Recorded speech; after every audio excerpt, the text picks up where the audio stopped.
Okay, hello. Got a few people on already. It's great. I'm gonna wait a few minutes here before we kind of dive right into things. I'll give it like another 5 minutes for some people to log on still.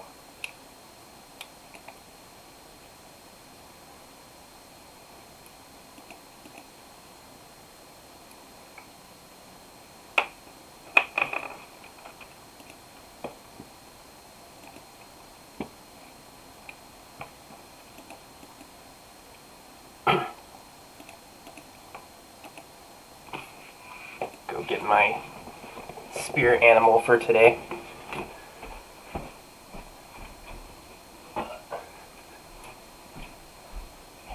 Here we go. We got the cat. Yeah. Hi Kai, good to see ya. This is my spirit animal for the day. This is my kitten. You guys say hi to everyone. You guys say hi to the whole class. Come on. There we go. Much better. Okay. Gotta wave to all the people joining the stream. Phoebe, come on. Hello. Good to see everybody again. Today is Kitten Day. Hey Sam. Hi Kieran. Hi Alex. Hi Michael. Hi Ifan. I still don't know who Han Solo is. I have no clue. Kai, Laura, Emily, Nanami, Maria, Sam. Hello. Cat's leaving. Son called Gia. Great. Okay, so we have quite the crowd. This is good. This is good. We'll get started in 1 second. Today we'll be doing some content review. I'd be more than happy to answer all like AP Euro content questions you guys have if you have any confusion. You gotta be kidding me. I'd be more than happy to... don't worry, Sarah, that's fine. I learned that yesterday that you can't do that through YouTube. Hi, Arthi. Hi, Eleanor. Hi, Julianne. Hi, Caitlin. Hi, Drew. Aziza. Andrea. Pranav. Isabel. Jordan. Zeno. I don't even know who that is. Sounds like an alien from outer space. Today we'll be going through content. I highly recommend you have out today either a Google Doc or a piece of paper, because I will be asking you some SAQ questions today, and I think it would be useful to follow along and answer those. At minimum, you can write them down and kind of work on them on your own time if you want, but you definitely want to have some paper or a Google Doc around to participate. So, let's go ahead and get started. So today's topic is AP Euro content. Your job, as a reminder for this week, is to watch each part of our 3-part video series. Try to watch at least one live, as many of you already are. And I will be posting that AP Euro readiness quiz before my stream tomorrow. So either tonight or I think maybe tomorrow morning. I don't know. I haven't decided when I want to post it. But it'll be before our stream tomorrow. So if you're wondering where that AP Euro readiness quiz, why it's not on Schoology yet, it's because I haven't posted it. It's not your fault. It's mine. I've been waiting to post it. The first question on the quiz is, did you watch all 3 videos? So, I mean, like, you kind of like, it's fine that I haven't posted it yet. But yeah, I'll be posting that soon. So hang in there. I do have a couple good memes for you guys. I'm trying to keep them as original as possible, but you never know. The internet is a crazy place full of memes. So I want to get started with answering some questions that I saw in the chat already. There was a few questions lingering from yesterday that we'll get to. I saw a lot of people asking about conservatism and liberalism, so we'll definitely talk about those issues today. And then if there was any questions you didn't get answered from yesterday about kind of like policies for taking the test, I'd like to get those out of the way now. So Novi was asking, I'm hearing from teachers that College Board actually won't let us open up multiple tabs. I'm not entirely sure how they would monitor that because they are not using Lockdown Browser, to my knowledge. Regardless, they have very little way of letting you open up multiple windows, and furthermore, a lot of you, last time I checked, have phones. So it's going to be very difficult for them to monitor you opening up a separate window on a separate device. So sure, maybe they have like some technology that prevents that, but I doubt that they're going to be able to monitor that super well, especially since they've already given you the green light to use outside sources. I don't think that's a top concern for them. If I were you guys, I would just worry about having your notes ready, offline notes ready, or like a Google Doc or your textbook ready, and just go for that. In general, like we said yesterday, Googling is probably not your best bet when you're in the midst of an AP test.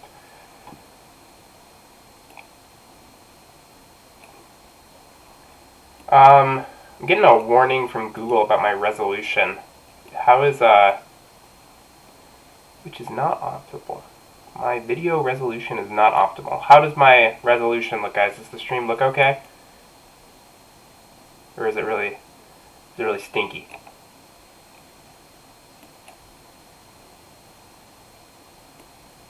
I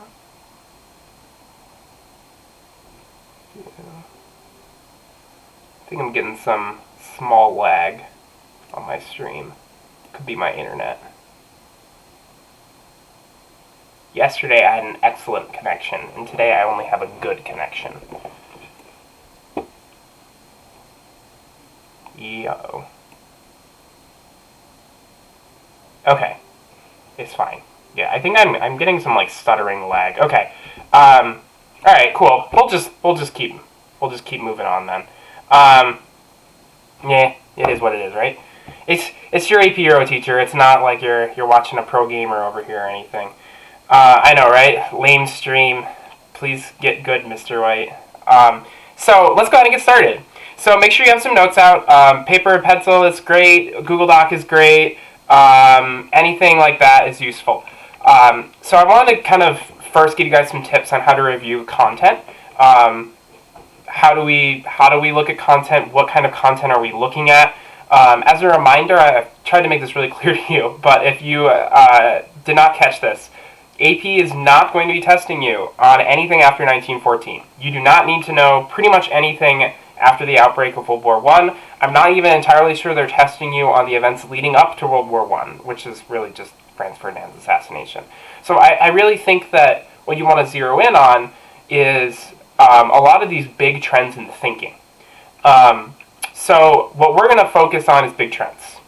We're not going to worry too much about individual events when we do content review. The reason for this is if you forget the name of an event, especially on this AP test, and this applies to, even if we didn't have this crazy COVID-19 thing where you guys have to do digital testing, I would still make these same recommendations. But especially since you guys have the ability to pull out your textbook and go through the index and find events, you definitely want to be focusing on big trends and historical themes, and just know the events that kind of help anchor your thinking and explain those larger trends. So what that means is don't worry about the details. Do not sweat the details. Stay out of the glossary. A lot of those blue sheet terms that you guys took notes on all year long are going to be less helpful for this version of the AP test, right? If we were studying for a multiple choice test, I do think going back and refreshing your memory on all those minor events could be really useful. That's not the case this year. We got a slightly different situation. So I do think that the big trends are going to be what's key. So the big things we want to look at is patterns of similarity and difference, continuity and change, and cause and effect. And what we want to kind of look at is how does religion change over time in Europe, or how is it similar, different from one era to the next? How is political centralization, governments, responses to industrialization, or finance, or socialism, or whatever? Those are all the things we're going to be examining. So we're going to get started with Era 1. So I want guys to take a moment. In the chat, I want you to kind of just brain vomit some of the big concepts, ideas, trends, maybe huge, like, no, don't do small events, but if they're big events, sure. And just kind of type in chat, the huge events, the big trends, the big concepts, the big developments that immediately pop into your head when you see Era 1, 1450 to 1648. And I'll give you guys a moment to kind of type those in, because I just want to see where your heads are at. Like, get you guys to participate. Think. I'll wait. I think there's a small delay for me.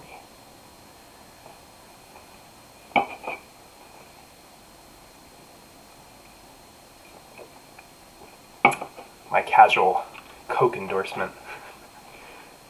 So we got church bad, individualism, humanism, Reformation, Renaissance, feudalism, this kind of rising up of science. Italy is a really big deal.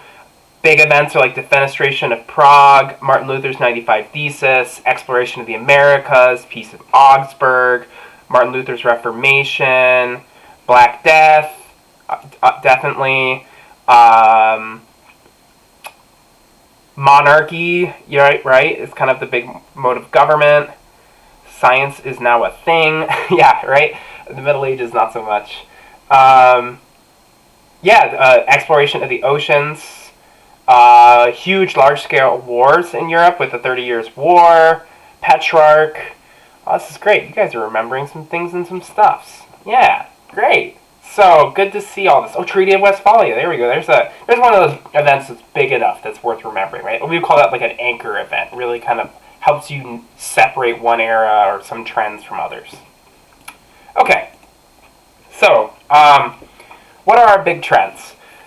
Well, the ones I want to focus in on are the three big R's, as I like to call them. The three revolutions, if you will, that changed European thought and art. Our first is the Renaissance, Italian for rebirth, and the embracement of individualism and humanism. The Reformation, right, Martin Luther's Reformation, which directly questions God and divine authority. And the Scientific Revolution, which questions faith and embraces reasoning.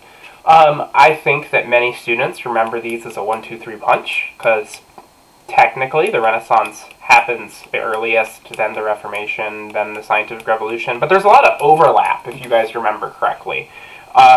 There are indeed plenty of people doing science in the Middle Ages, right? There are indeed plenty of people questioning the church and demanding reform in the Middle Ages. There are plenty of people drawing upon classical and Greek ideas in the Middle Ages. So it's not to say that this is just like, poof, out of nowhere comes these three in just 1-2-3 order. It's a little bit more messy than that.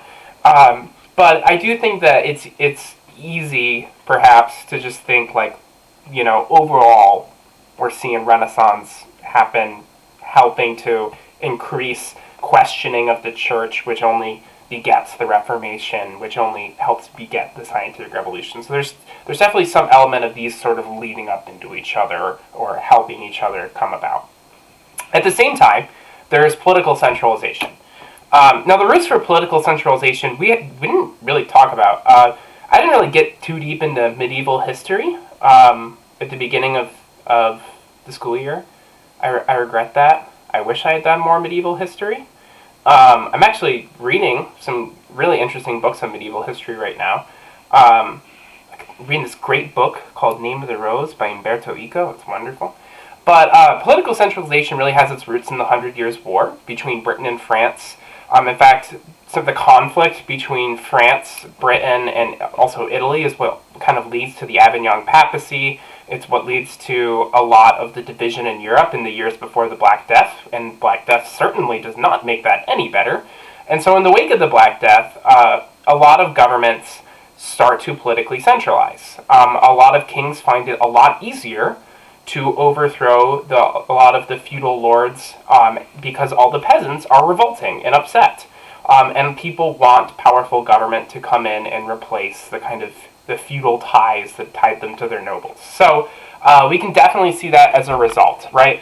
You can see that in Spain, you can see that in France, you can see that in England. Finally, international competition is expressed through exploration and small wars until we get the 30 Years' War. And the 30 Years' War, right, is a kind of an interesting, as I drop my pen, sorry, that was probably loud. The 30 Years' War is like a really interesting culmination of all these things, right? Because the 30 Years' War is kind of at its roots about religion, but it is also happening in the backdrop of all of these politically centralized, competitive European states, right? So it's kind of the combination of one and two together. So, this is the sort of stuff, right? This big, heady, trendy stuff that should be going on in the back of your head when you think of Era 1. You should be thinking that all this stuff is sort of happening in the background, right? This is a time period where it's very disorienting, right? People are constantly reevaluating their relationship to their church, to the state. This is very, we call this early modern technically as historians. But this sort of early modern mindset is really, really hard to relate to because people had very different relationships with the church and the state than we do nowadays. So we're going to do some SAQ practice that I think will help with this. So on a lined piece of paper or a Google Doc, I want you to take a moment and remember how SAQs work, right? I want you to think about maybe 1 to 2 sentences for each part A, B, and C. And I want you to think about how does each of the following, Renaissance, Reformation, and Scientific Revolution, change European society and culture. So I want you to think of one concrete way that the Renaissance changes European society, one concrete way the Reformation changes European society, and one concrete way the Scientific Revolution changes European society. So don't put anything in chat yet. Just on your own, do these 3. And I'll give you a few minutes to do that, and then we'll come back, and then we'll sort of kind of share shortened versions of our responses in chat, and we'll kind of see what each other are thinking. So just take a moment and brainstorm on a piece of paper or on a Google Doc your thoughts on this SAQ. As I find where the pen went. Found it.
Okay, so let's start just now with your response to the Renaissance.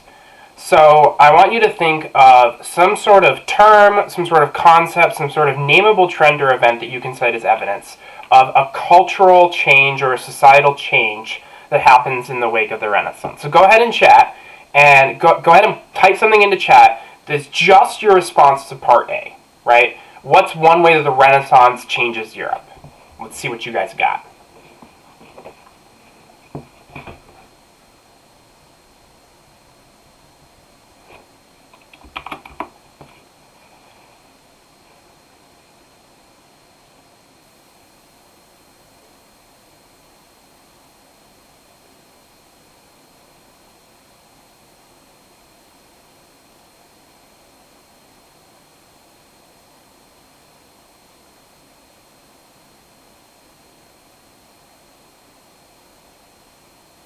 So we got Alex saying rediscovery of the ancients. By that he's referring to like Greek and Roman scholars. We got people talking about Mirandola, his oration Dignity of Man. You might have to explain exactly how that changes European culture to get the credit, right? Individualism definitely is a huge concept. Humanism is a big one. Those really go hand in hand, right? Humanism and individualism are really about the same thing. I see some people saying more literacy. That's a great one, right? The Renaissance encourages more literacy, and the Renaissance is partly happening because of the rise in printing, right? Printing is, I shouldn't really say invented, because I guess the Chinese invented it in the 10th century, but printing explodes in its modern form in Europe in the wake of Gutenberg's printing press in the 1440s. And that definitely is a huge part of the Renaissance. So it's this return to Greco-Roman thinking, Greco-Roman art. So you see this sort of rise of classical art, right? Great. So let's go ahead now and shift gears and think about what are some concrete, knowable ways in which the Reformation changed Europe. This might be a little bit easier. It's perhaps a little bit more straightforward. But how does the Reformation change European society and culture?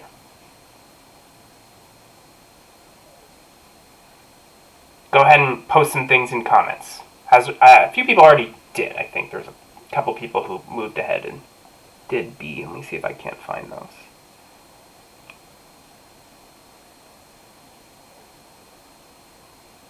Yeah, I think Maria was saying a weaker Roman Catholic Church. Sure.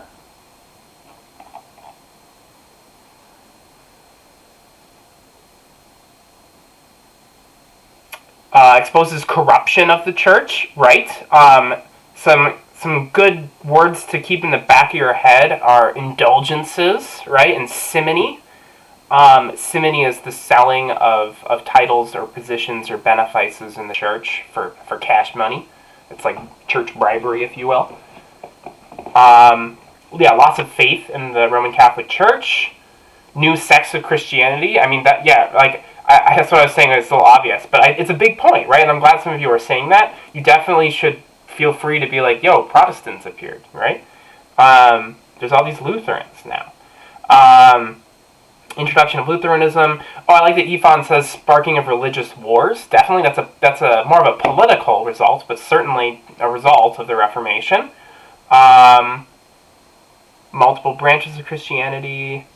I like some of the things that Nami is saying. I think are really useful too. So she's bringing up like this really like day-to-day social changes that happen. For example, life is centered less around the Roman Catholic Church, so like less feasting, holidays, no more celebration of saints. For those of you who are Catholic, you are probably well aware that saints are kind of a big deal. And for those of you who are Protestant, you're like, yo, saints are like not a big deal. So Protestants basically just don't believe in saints being important, right? They don't celebrate saints at all. And that's a huge change to the daily life of people. There's no more feasts about Saints' Day. You have so many more people reading the Bible. I see Krish kind of bringing up this idea of Erasmus and encouraging people to read the Bible and figure out what's going on in the Bible. More church services in the vernacular, right? Vernacular meaning your local language. So Lutherans encouraged preachers to speak in German and not in Latin. The Roman Catholic Church only started doing its Mass, meaning like its church service, in the vernacular in the 1960s. They were doing Mass in Catholic all the way up to the 1960s. It wasn't until the Second Vatican Council in the 1960s that they start encouraging Catholic priests to give Mass in English or German or Italian or whatever. So if you guys had gone to a Catholic church in the 1950s, you could have expected to actually hear the entire Mass done in Latin. Right? That's obviously very different than the experience of the Protestants. Oh, and I like that Drew's talking about discrimination of many newly formed denominations of Christianity. Not that I'm saying I like discrimination, I'm saying that I like that he remembered that and brought it up. Okay, so let's move on to C. Scientific revolution. What are some knowable, concrete changes in European society that happened in the wake of the scientific revolution?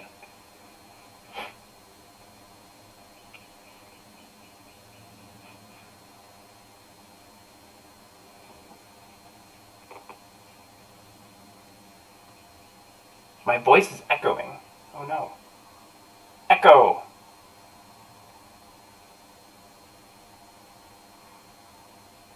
No, my audio is strange. That's not good. I wonder why. Hold up. Maybe if I do this. I don't know if this helps. Yeah, it's probably just my computer being weird.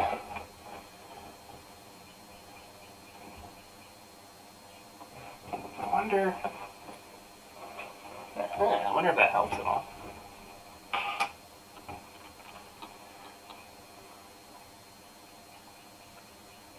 Alright, so we got some people answering.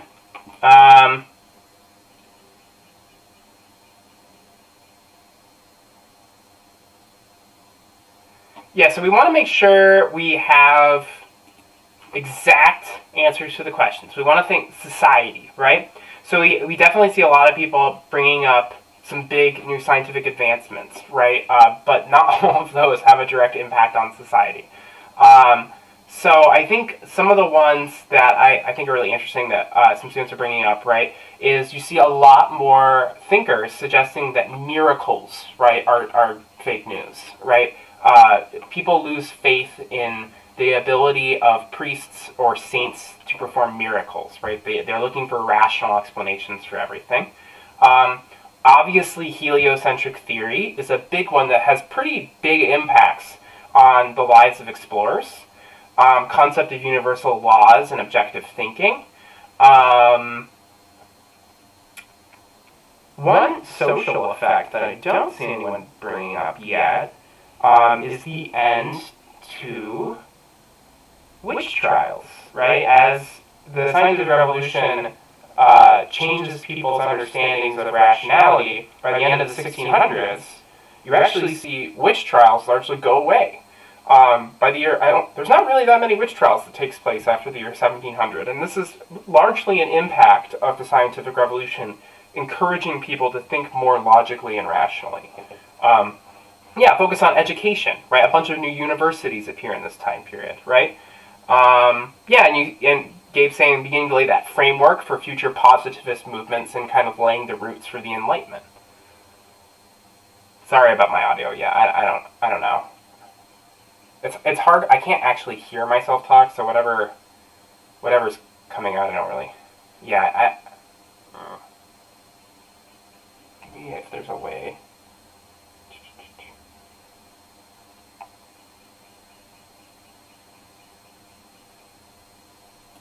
Maybe if I turn my mic down. Yeah. How long did the scientific revolution go on for? I can answer that.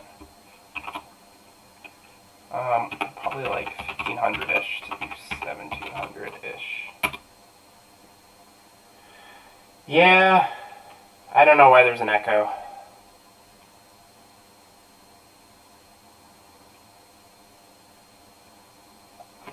What is this program called? I'm using something like that. I'm using an open source encoder. I think it's telling me there's a tiny bit of lag, so that might be the issue. I don't think I'm using two audio inputs. Let me see if I can't. I only have really one audio input. Just have my one mic.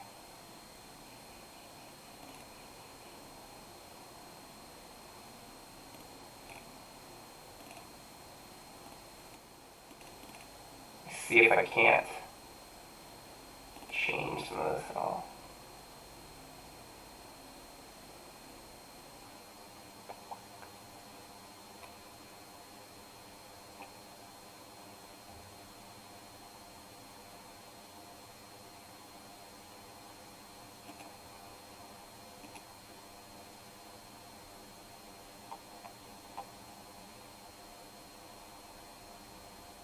Oh, this could be the...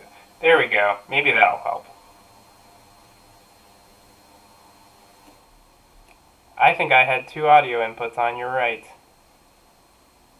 I think I probably fixed it. Hey, what's good? Okay, cool. I'm not really sure how I managed to pull that off, but I think when I had my video input on, it also was capturing a second audio input. There we go. I think I've solved it. Great. Let's continue onward. Okay. So in an effort to not be here all day long, we're gonna try to speed things. We're gonna try to speed things up a little bit. Yeah, but echoes are so annoying, right? We gotta fix them if we can. So let's go on to our second SAQ question. So our second SAQ question is specifically about the religious wars. So we got 30 Years' War, and I want you to think about religious causes, political causes, and long-term consequence. So go ahead and take a moment in your notes or in a Google Doc or whatever, and try to think of a political and a religious cause to the 30 Years' War. And then think about one kind of greater consequence it had on Europe, one way it kind of maybe changed Europe, so that you can kind of think cause and effect, right? Let's say you get a DBQ and it's relating to the 30 Years' War, and you want to be able to say, like, hey, what's one way the 30 Years' War changed Europe, so I can get those points for cause and those points for effect, right? That's a complexity point. What would I say? How does it change Europe? So go ahead and take a moment in your notes to do that, and then we'll see some responses in chat.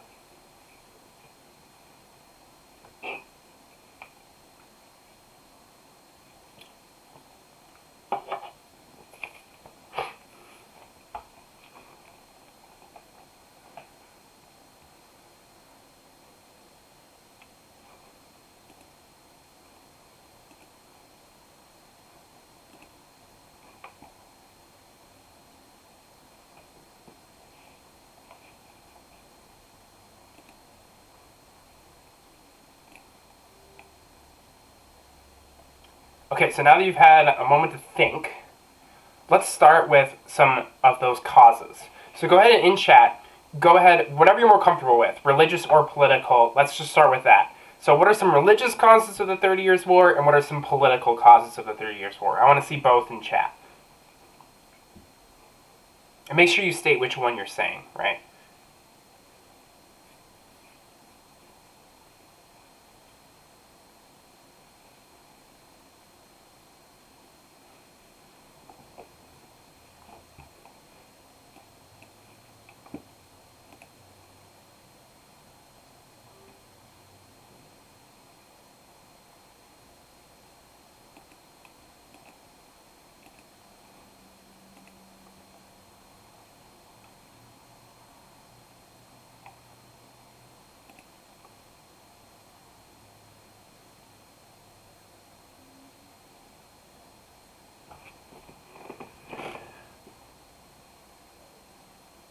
All right, so I see a few different causes on here. So let's start with religious, right? So first of all, for religious, we have this Catholic-Protestant conflict. I like that Annie brings up defenestration of Prague, right? That's a classic case of a religious conflict, right? And we see that kind of happening because we have all these Calvinists who do not have any sort of legal tolerance for their religion.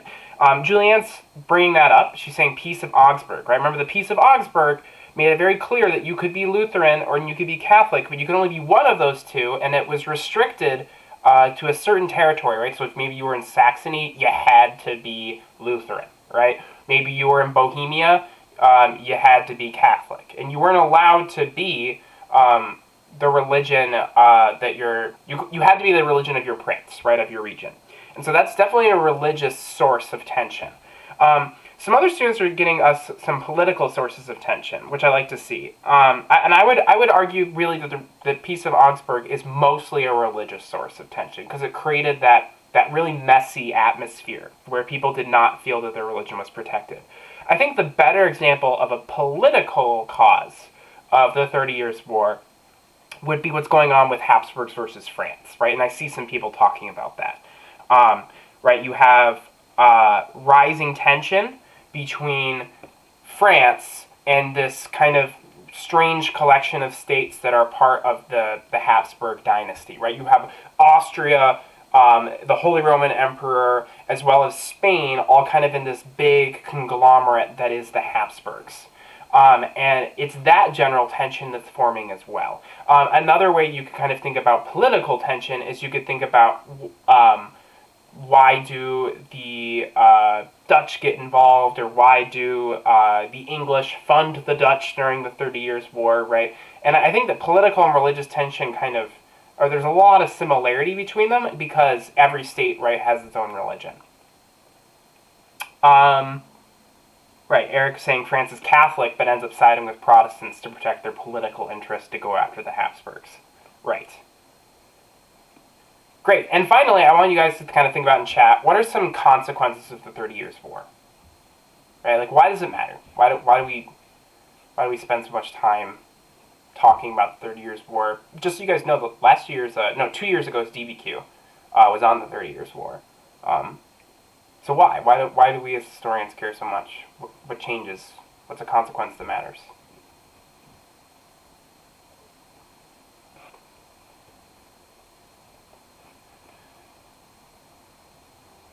Other than all the dead people, I guess. Which there's plenty of. I think it's like 10 million people die in Germany. Yikes.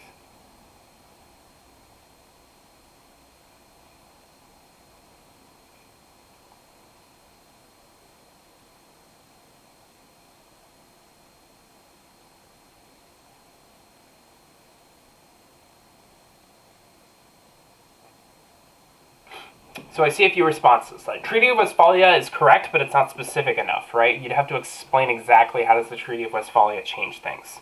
Some that are a little bit more specific that are part of the Treaty of Westphalia is like the recognition of Calvinism, right? You start to see more formalized affairs between states, right? You start to see and I think some people are saying weakening of the Holy Roman Empire. Definitely, that's a big consequence of the 30 Years' War, because they're not all going to be one religion anymore, right? How are you supposed to have a Holy Roman Empire if you are not all following the same religion anymore, and all of a sudden every little state can be Calvinist or Lutheran or whatever? Some people are mentioning, oh yeah, helps launch the Dutch Golden Age, definitely. It strengthens some of the already centralized governments in Europe, definitely. It's a big victory for France, one of the most centralized governments in Europe at the time. And I like that Arthi is saying that the kind of idea that Europe will all be one religion, or at least, one sect of one religion, right, Catholic, is kind of dead, right? The Catholic dream is dead. Europe kind of gives up on all being one united religion again. You will not see any more serious attempts at uniting Europe under Catholicism ever again. So it kind of like an end to the religious wars, right?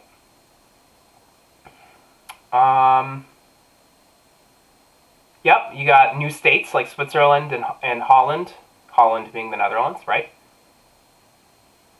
Great. Yeah, so these are some clear and obvious consequences. Oh, and I like that Eric also mentions bankrupts a lot of the belligerents, right? It bankrupts Spain. If you want to know why does Spain kind of stop mattering, right? How do we go from a Spain that is perhaps the most powerful country in Europe in the early 1500s when they're exploring the New World to a Spain that is hardly relevant by the 1700s and is literally just not brought up anymore until we get to like, I don't know, the 1930s with the Spanish Civil War. It's largely because Spain just becomes bankrupt after the 30 Years' War. And their government basically starts to collapse, right? This is slow collapse. It takes a while, but eventually the Spanish government becomes completely under control of the French by the Napoleonic Wars. And Spain is basically just turned into a minor power in Europe. Okay, so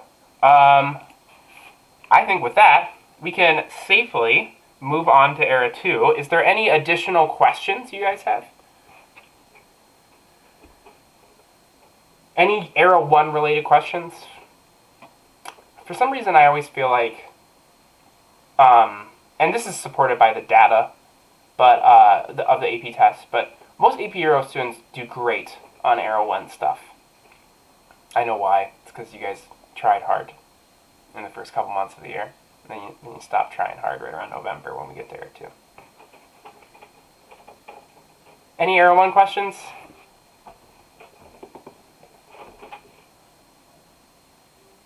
There's a little chat delay, so I'll wait.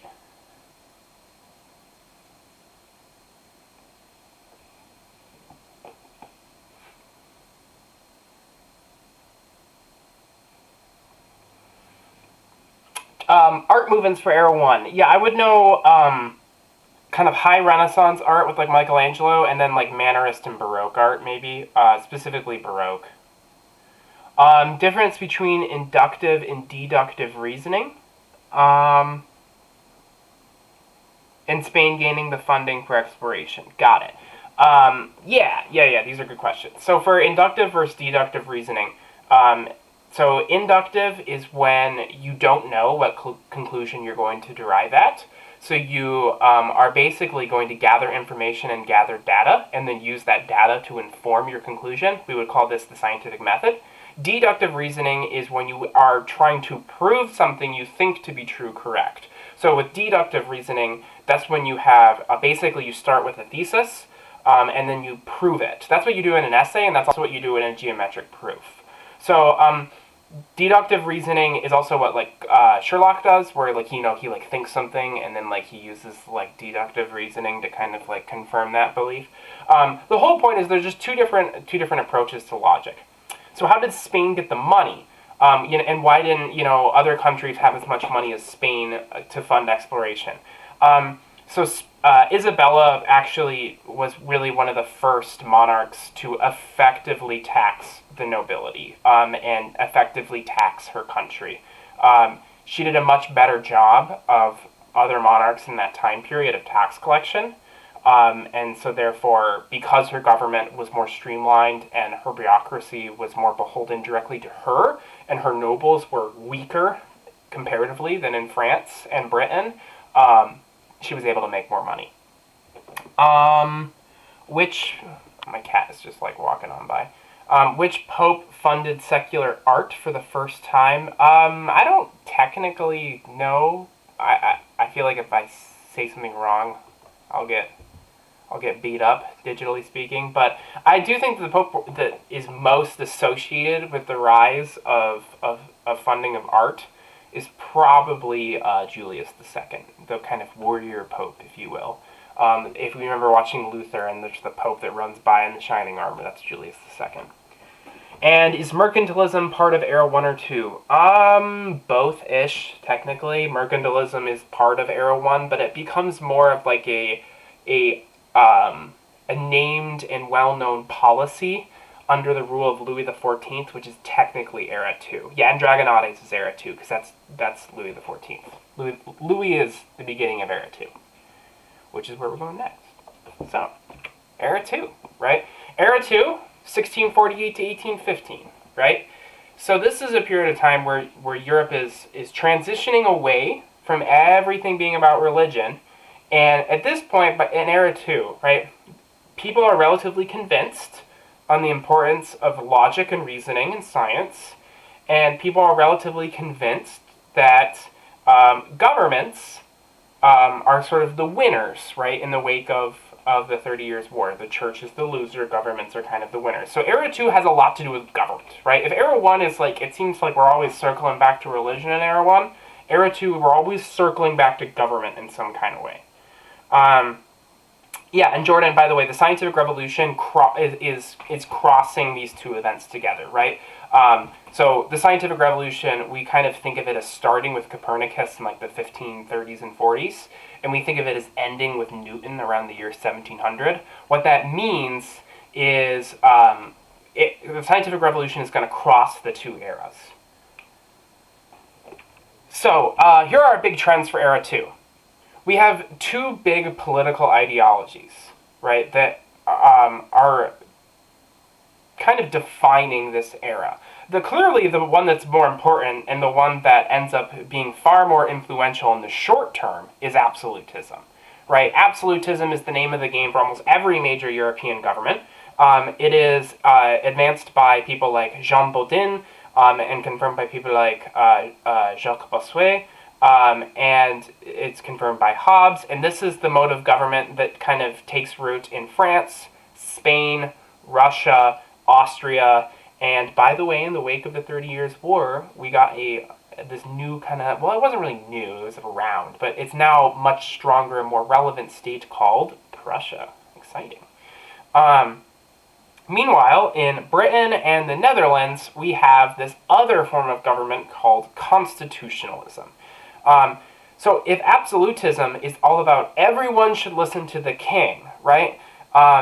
Constitutionalism is much more layered. It has filled with more limits. It empowers certain wealthy citizens with property, like upper middle class and the nobility, where absolutism basically puts the king above everyone, like a mile above everyone. So what you get is you get some governments where the national government has so much power, like in France, and then you go over to England or you go over to the Netherlands, and the national government is relatively weak, and a lot of local governments, nobles, towns, merchants, they also have power. I mean, it's in this time period that we start to see the rise of prime ministers, for example, in England. It's in the early 1700s, right, where we see kind of the first prime ministers gain a lot of power in England.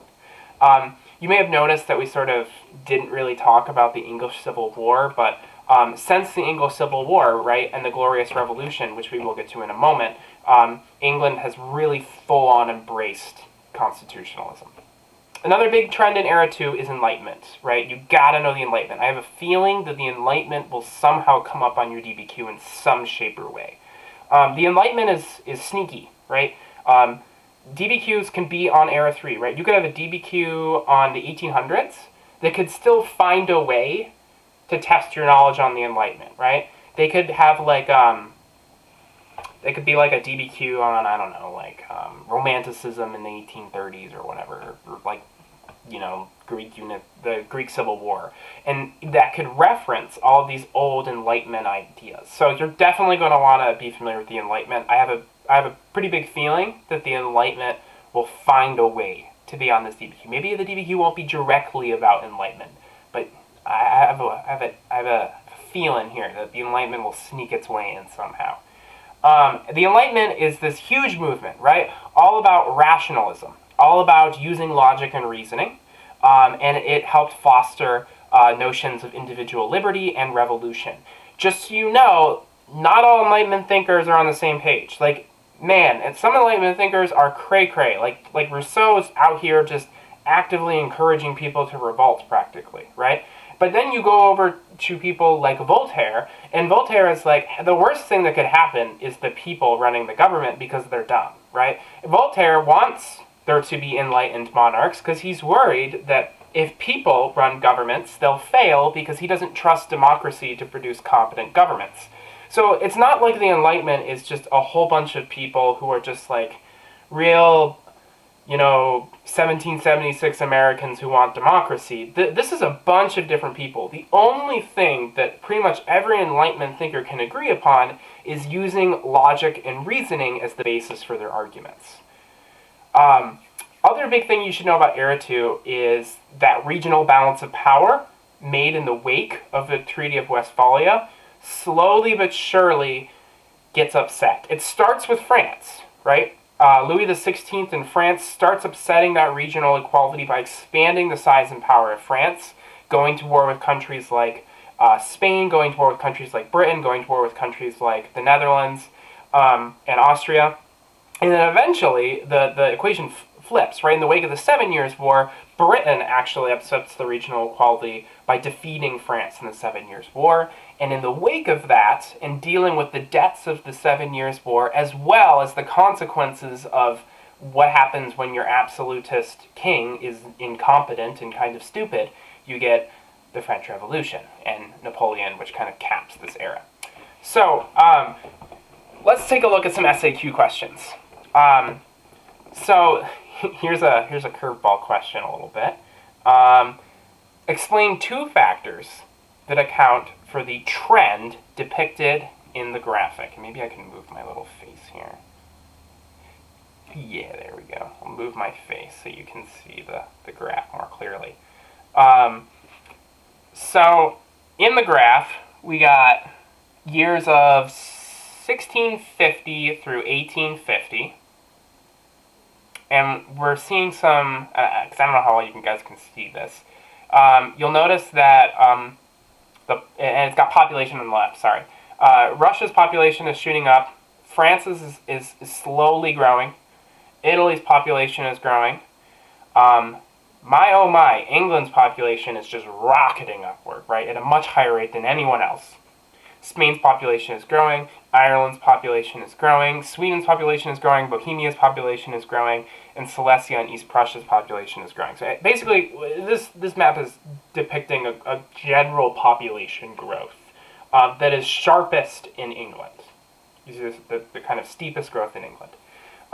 So go ahead in the chat, or in your notes or whatever, think about why. Right? Why is population growing across Europe in Era 2, but especially fast in England? What's going on here? What are a couple of factors that might explain that?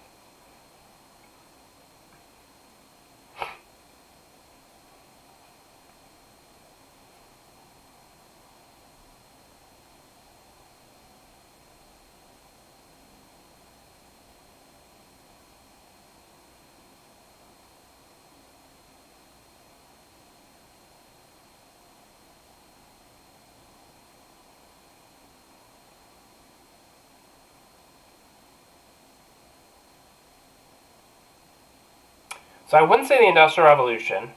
I would avoid using the Industrial Revolution because it really doesn't begin until like the last 30 years of Era 2.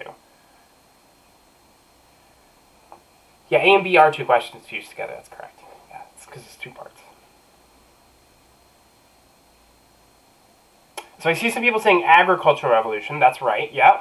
And we could even kind of break that down even further. Like, what are some of the elements of the Agricultural Revolution? So we get real specific. So like enclosure, right? Aman is saying enclosure. That's the idea that more middle class and nobility are running farming and less peasants. So they're going to try to squeeze more production out of farms. They care more about the amount that's produced, more so than ever before, to make money. Because farming is now not just a way of life, but it's actually now a business. What are some other things we might think about? Commercialized agriculture, definitely.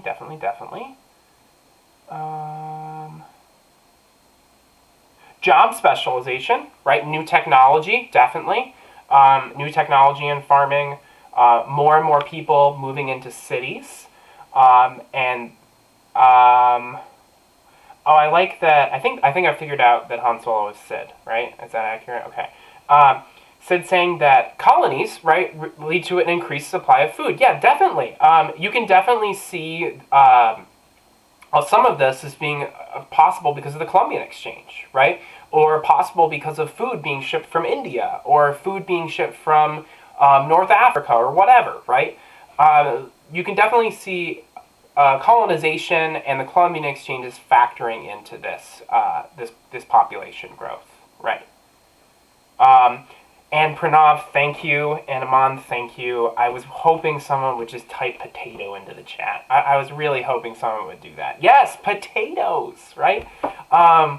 Look at that Irish population growth, right? They go from 2 million to like 6 million, right? Triples. You can thank the potato for that, right?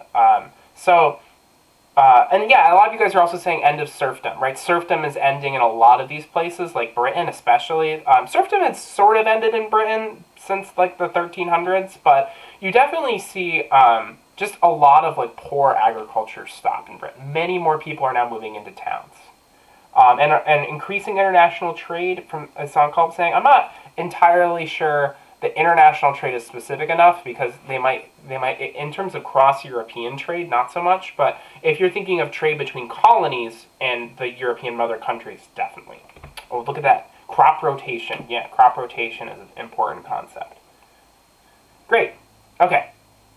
And what's one social effect of population rise? Yeah, Aryan's getting into that. You gotta re-nitrate the soil, guys. I just planted some clover outside. Gotta nitrate my soil. So what is an effect of all this population growth? How is this going to change European society? What do we think?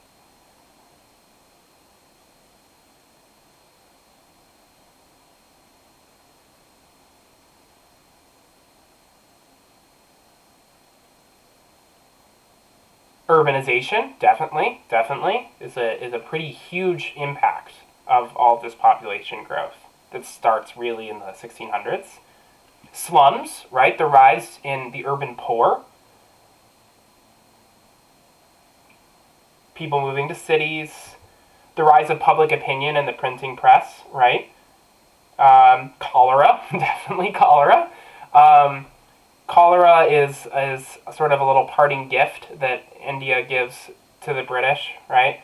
It's this disease that is endemic to the kind of Ganges River plain and ends up kind of in a bajillion different ways of epidemics, plagues Europe in the 17 and 1800s. The consumer revolution, definitely, right? We have all of these new people, and they need more clothes, they need more tools, they need more just items, right, to live their daily lives. And you start to see a huge rise in domestic manufacturing in Britain and France to make up for that. More people are working in cities. The rise of the middle class, definitely. Definitely see a rising middle class. The rise of orphanages. Um, the rise of the cottage industry. The putting out system, as Julianne calls it. Yeah, the putting out system has always been a way for English peasants to make money since really the 1400s, right? This idea that women can make cloth or make thread in the home and then sell it to the big cloth houses that turn them into textiles over in the Netherlands, right? Historically, that was always a way England made money, and this is only increasing in this time period as you have more and more and more English people buying up cotton, buying up wool. They're making more and more cloth, right? So you definitely see a huge rise in the putting out system. The rise of capitalism, definitely, and delayed marriage and reduced child rearing, right? Yeah, more and more people delay marriage, definitely. People start marrying at like 20 years old. Ooh. We're not all the way to male breadwinning culture yet. Hang on that one. That's more of an 1800s thing. And mass production is almost really a 20th century thing. Now, I would argue that mass production isn't really a concept until like the 1890s. Okay, let's move on. Next question. Ooh, whoa, that's definitely not what I want to be doing. Okay, this box. There we go. Okay, let's go like that. Yeah, there we go. So, question number 4. And we have 6 questions total, so we got 2 questions for our 3. So I know this is taking a while, but hey, trying to help you guys prepare here. So SAQ practice question number 4. Explain 2 ways in which the role of women changes in Europe between 1715 to 1815. Right, this comprises both A and B.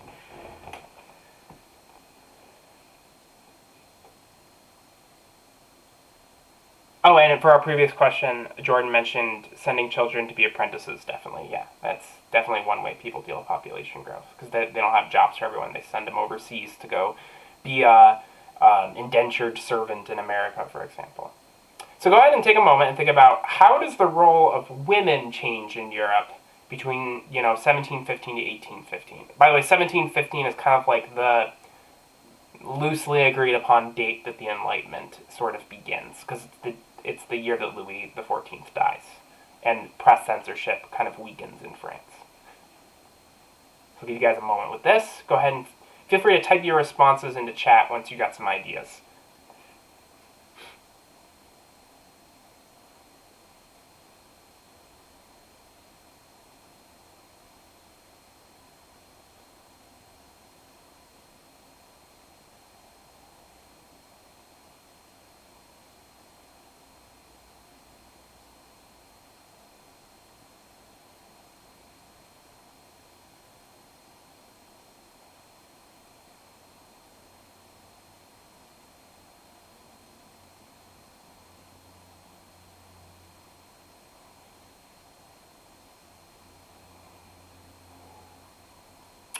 So I already seeing some responses in chat, and I do think that there's some slight misunderstandings, and so it's good that I'm asking this question. I want to clear some of this up. Um, I, there's a couple students who I feel like they're saying things that seem the same as other people, but they're technically not. I want to highlight who said this. Who was it in the chat? Someone said this. Arthi said, where did she say it? Women no longer work side by side with men. The reason why I want to highlight this is some people are saying like there's this creation of the women's sphere, this cult of domesticity.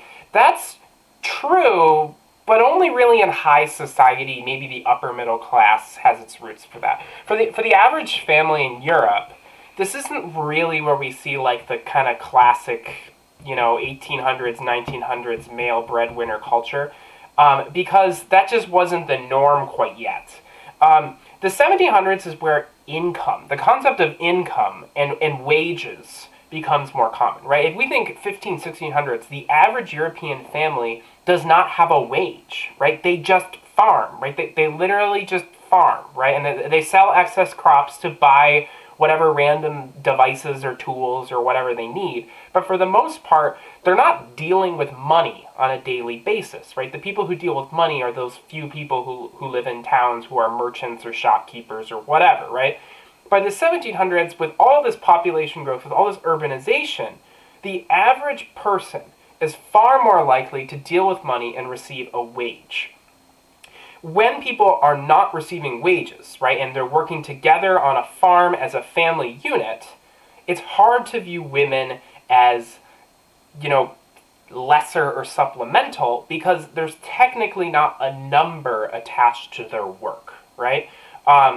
So that's not to say that women were treated with respect in the Middle Ages. They were not. But the reality is that there wasn't really an economic number being placed upon women before the 1700s.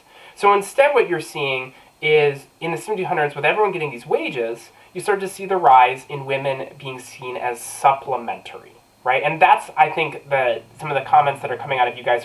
Nanami saying women lose economic power. Songkalp saying women stay at home. Maria saying women at home while men at work.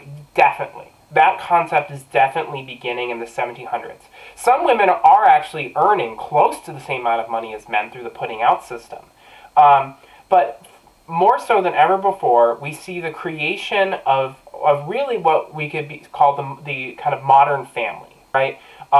And we start to see that there's these wages, women make less money, and so they're supposed to make up for it by doing things in the home. It's not quite as clear and obvious as it is in the 1800s, but the roots of it are taking place in the 1700s. The most obvious example of women being viewed as supplementary is the rise of women working in factories, and that won't happen until the 1800s. So, finally, what is one way in which the role of women has stayed the same in Europe in this time period?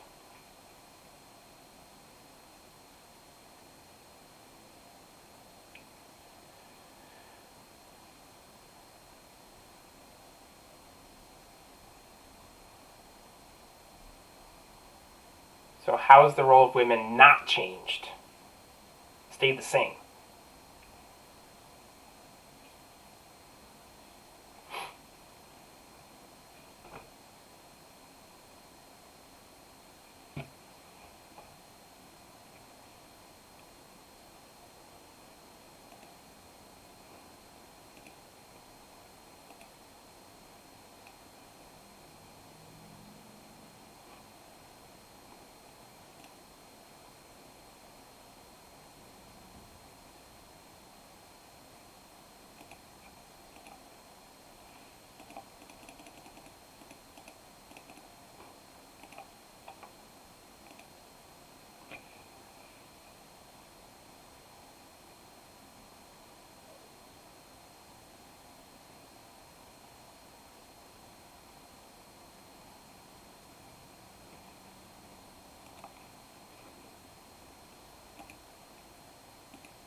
So a lot of people are saying women are still being heavily discriminated against. They're still expected to rear children, and they still have no voting rights. They're still largely left out of education and scientific academies.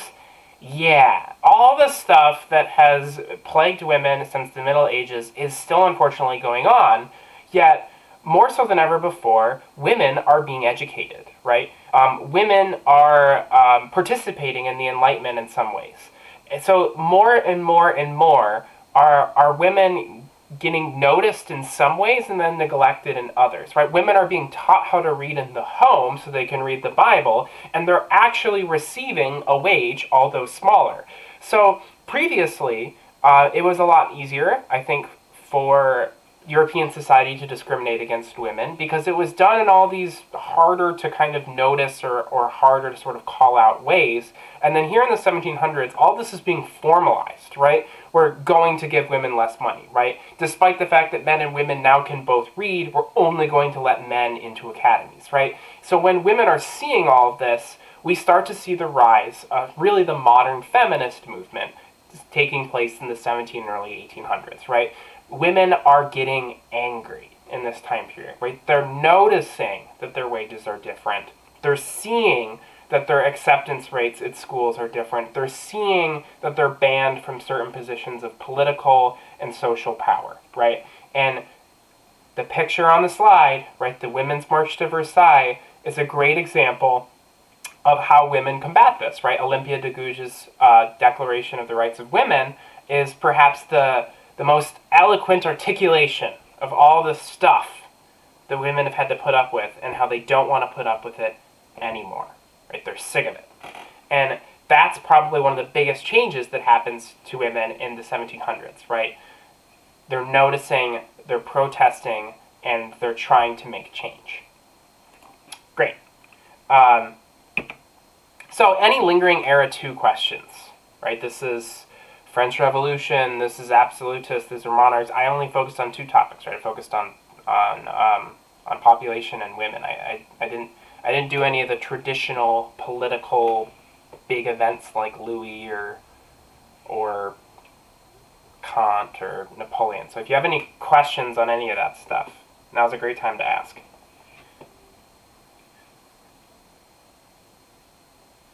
Any big era 2 questions? Who's Napoleon? Why was he so short?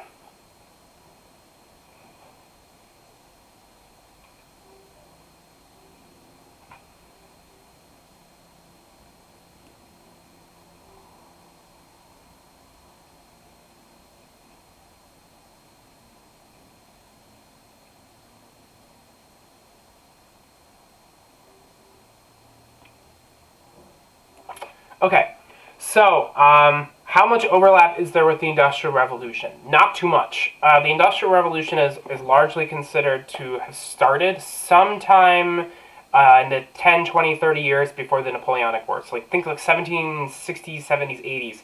The reason for that is because the Watt's steam engine is invented in the 1760s and starts to spread through Britain by the 1780s. So that's normally where we start the Industrial Revolution. Laura asks, which Enlightenment thinkers should we know? I don't know. Honestly, because you're going to have your textbook with you when you do the DBQ, names are not as important.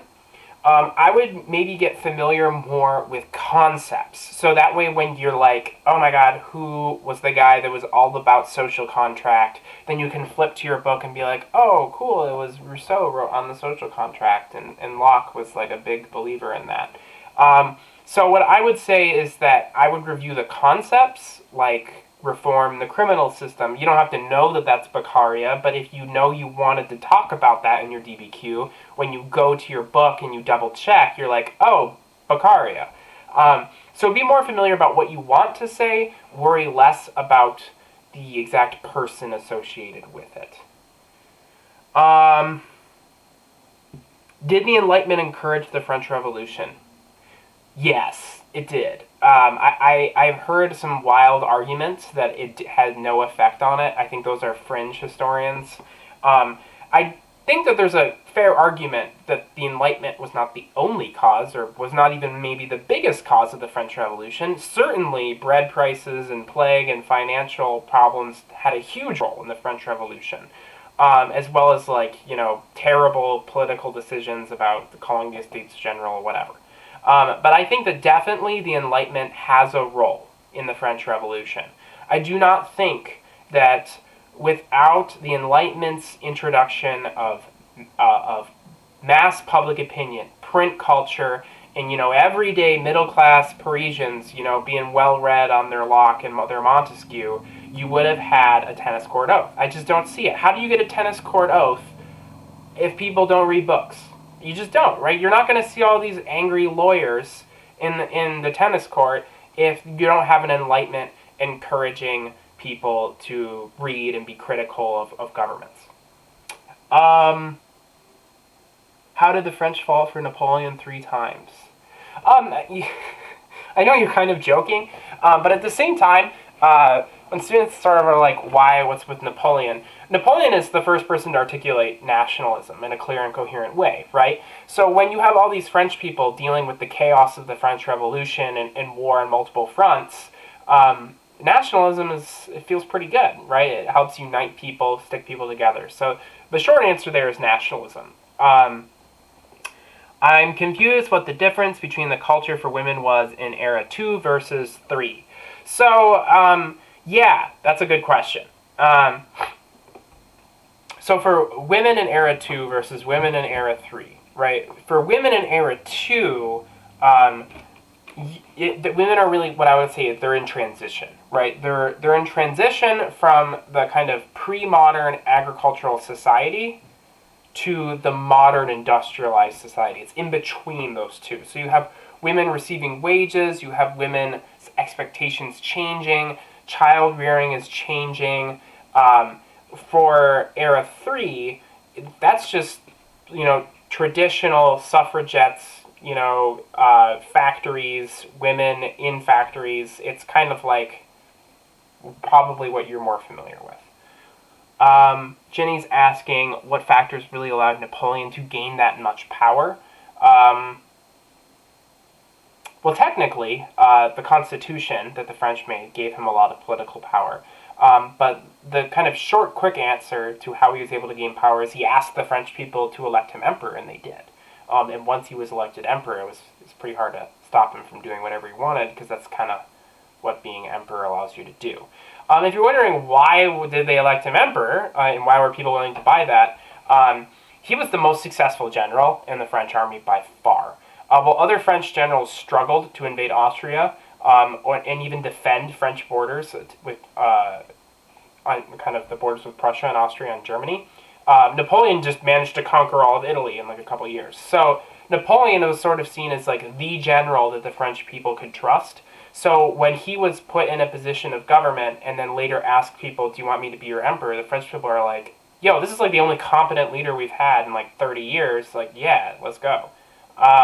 So for the most part, it has a lot to do with his military success and his sort of ability to use nationalism to unite the French people.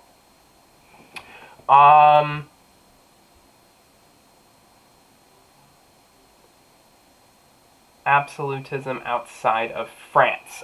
Greatest examples of absolutism outside of France is probably Russia with Peter the Great. You also have absolutist rulers in Austria and in Spain. But I think Peter the Great is probably your best example of absolutism outside of France. Political impact of 7 Years' War, a lot, right? You get American Revolution, you get, France financially collapsing and falling apart. There's a lot to do with that. I feel like political consequences of the 7 Years' War is the kind of shift in the balance of power, right? England becomes a closer ally with Prussia. That all happens in the wake of the 7 Years' War too. Who are Napoleon's biggest opponents?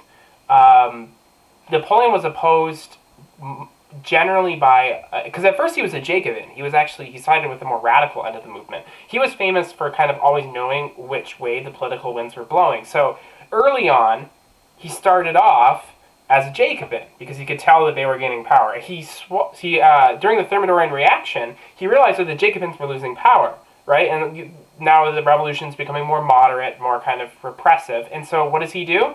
He brings cannons to France and fires on Parisian Jacobin mobs. And all of a sudden, all the, the people in the new, more conservative French government's like, yeah, this Napoleon guy, he's great. He shoots at the rioters.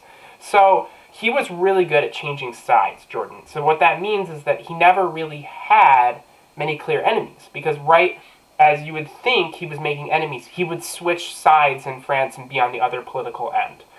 So he's a really good politician, really. How did the continental system fail, right? Aryan's saying, like, why wasn't Napoleon able to defeat Britain if he was able to conquer literally all of Europe except Russia? Well, they just didn't have a big enough navy. He lost his navy in the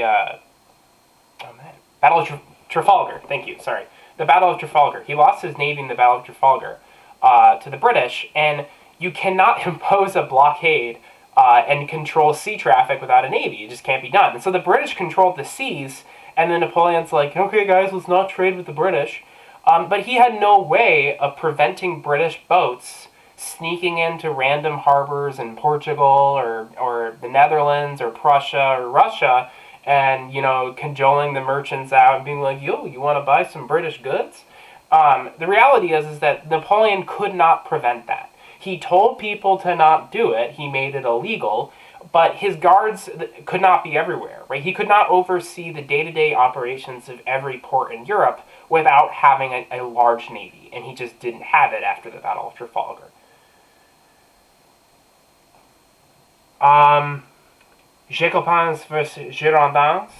Jacobins versus Girondins. Yeah, remember, Jacobins are the more radical side of the French Revolution. The Girondins were the more moderate side. The Girondins were supported by the Brits because they were kind of just good old-fashioned constitutionalists, right? We would consider the Girondists were very, American in their approach. The Girondists actually wanted to have a presidential republic modeled after America, while the Jacobins wanted a kind of very reactionary, almost like proto-socialistic community. To this day, the word Jacobin is largely associated nowadays with socialism, actually, and kind of intense left-wing radical movements.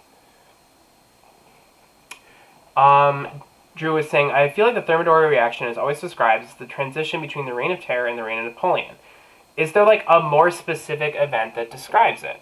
Well, the Thermidorian reaction in of itself is actually an event. It's more than just a period of time.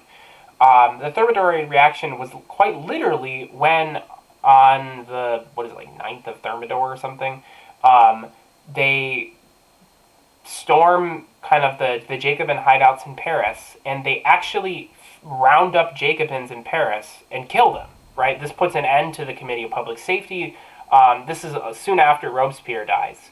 And it's quite literally this moment where the military regains control of Paris. And Paris has been a huge hub for Jacobin activity, much more radical left-wing than the rest of France is. So a lot of people in the French countryside supported the military kind of just taking over Paris and going after radical Jacobins.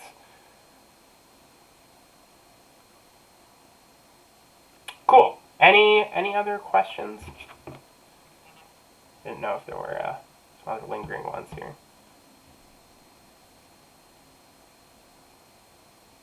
Cool. All right, let's move on. So we're not here all day long. So, final era. Yes, Jordan, you are correct. That is usually defined as the spark of the French Revolution. So our final era here, and I'll move out of the way so you can see the meme here.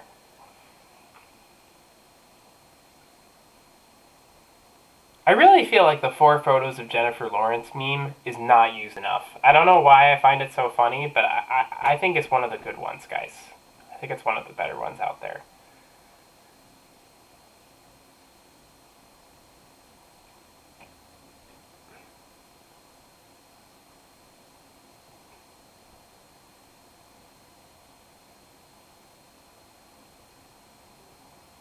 Yeah, I was wondering why you had a question mark.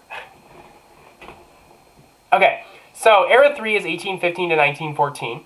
And this is the time period that I would, if I were you, put a little bit more effort in studying. I would say you guys are probably most comfortable on Era 1, second most comfortable on Era 2, and least comfortable on Era 3. I don't know if I'm correct on this. I might be wrong, but I have a feeling that's the case. Yeah, it's okay, Nanami. The marks meme's pretty good too. So let's dive into it, shall we? Era 3, right? There are some real confusing things happening in European politics in Era 3. So the Napoleonic Wars end, there's the Congress of Vienna, they redo the map of Europe, a lot like the Treaty of Westphalia, because they don't really punish anyone in particular. So what do we get in the wake of that? Well, the first thing is we get a very threatened conservative and very fragile conservative order in Europe, right? In the wake of the Congress of Vienna, you have these monarchs that are trying to curb that radical leftist sentiment that kind of boiled over across Europe during the Napoleonic Wars, right? You had Napoleon coming around and ruining everyone's monarchy, right? He's telling the nobles in every country he goes that they don't have rights anymore. He's freeing serfs in Germany and Italy and wherever he goes, right? He's a huge thorn in the side to any conservative, traditional thought in Europe. So all of these conservatives that kind of regain power in the wake of the Napoleonic Wars are trying to kind of roll the clock back a little bit, right? You start to see serfdom reintroduced in Austria, right? You see serfdom tentatively reintroduced in Italy and in Germany in some cases. And you start to see these conservative kind of absolutist monarchs who in some cases have constitutions, right? If you go to France, for example, in the wake of the Napoleonic Wars, the French actually had a constitution. I forget the name of it, but it was, oh, that's my dog. Louis XVIII actually had a constitution he was supposed to follow. But these conservatives, like, they don't care about these constitutions, right? They largely ignore them. And so this creates a lot of that anger that leads to a lot of protests. So Metternich is trying to kind of clamp down on those protests and trying to clamp down on any kind of threats to this sort of conservative order in Europe. So you have two big threats to your good old-fashioned European conservatism. And when we're talking about conservatives, we're talking about nobles, we're talking about kings, we're talking about monarchs. We're not talking about, you know, American Republicans and Donald Trump, right? We're talking about literal nobles. People who literally believe that you can't sue them in a court of law because they have special elite privileges by the way of their bloodline. So Metternich has this concept of Europe that is threatened by liberalists and nationalists. Now, these liberal thinkers trace their roots to the Enlightenment. So you have plenty of liberal thinkers in England and in France and elsewhere who still are in some positions of power, right? Some of these liberals have sort of kind of weaseled their ways into governments or still found some influence. The really dangerous group that most Europeans who call themselves conservatives fear the most are the nationalists. Nationalists usually want the end to any monarchy, right? Nationalists are usually much more dangerous to the conservative order. And then in the wake of 1848, we see those nationalists stage a lot of victories, right? 1848 is a failure in of itself, right? The liberals and the nationalists really fail to kind of coalesce and have some sort of movement that kind of connects and succeeds in defeating a lot of these European monarchs. Many of them end up maintaining control of their countries. Like in Prussia, you don't really see any change in government in the wake of 1848. Even in France, the government changes, but then it quickly falls apart and you get an emperor again. So for the most part, 1848 doesn't change a whole lot immediately, but what you start to see is nationalism and liberalism become more popular in the wake of 1848. And that's how you get nationalist movements in Germany and Italy, and liberal movements in Britain and France. Finally, in the wake of all this, we got the Industrial Revolution and the triumph of modernity, right? Science and subjective understandings of the world clash. So you have these thinkers like positivists who really deeply embrace science. They think science is wonderful, is great all the time, and they're super optimistic about the direction of everything. Then you also have these realists, right? And these realists are more willing to be like, now hold up, right? I know science is cool and all, but like, these factories kind of suck, right? And these realists are going out and kind of noting that, the ideal that science is supposed to achieve isn't always being achieved on the ground. And then we have industrialism and imperialism kind of factoring into this time period as well. So there's a lot to unpack. I really feel like this era is perhaps the heaviest era to unpack because there's so much going on. All the other eras are a little bit easier to summarize, right? Era 1, I can be like, it's religion. And Era 2, I can be like, it's about the Enlightenment and how it changes Europe. And then Era 4, which you don't have to learn about, I can just basically be like, World War II's crazy, and it changes everything. But for Era 3, there isn't really like, there's like no big wars really in Era 3, right? So I do think that Era 3 can be the hardest for students because it's all these slow incremental changes in a variety of different directions. So let's kind of hammer into some of this. Let's do 1848 here. So I want you guys to think about what are some of the causes of the revolutions of 1848. Let's kind of get as many as we can going in chat here. What are some causes? I want to get at least two, but if each of you gives me one in the chat, I'm sure we can get to two. So go ahead and take a moment in chat and think about what are some of the causes of 1848.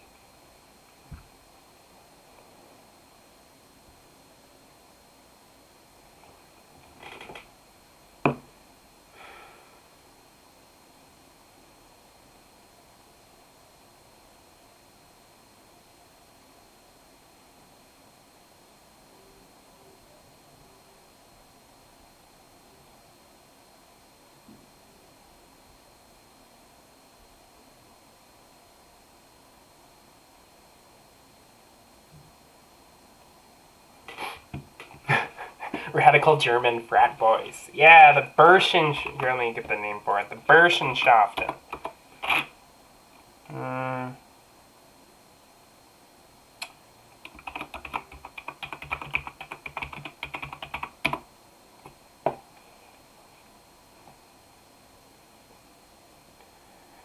Speaking of Burschenschaften, have you guys ever seen like in any of those films where they'll like have a bad guy and the bad guy will have like a scar across his face, or like in any and they're like usually it's like a German bad guy that traces its origins really to the Burschenschaften, right? They would have duels, and dueling scars were seen as manly, right? If you had a big scar on the side of your face, you were cool. Right? You were seen as like tough, a real man's man, right?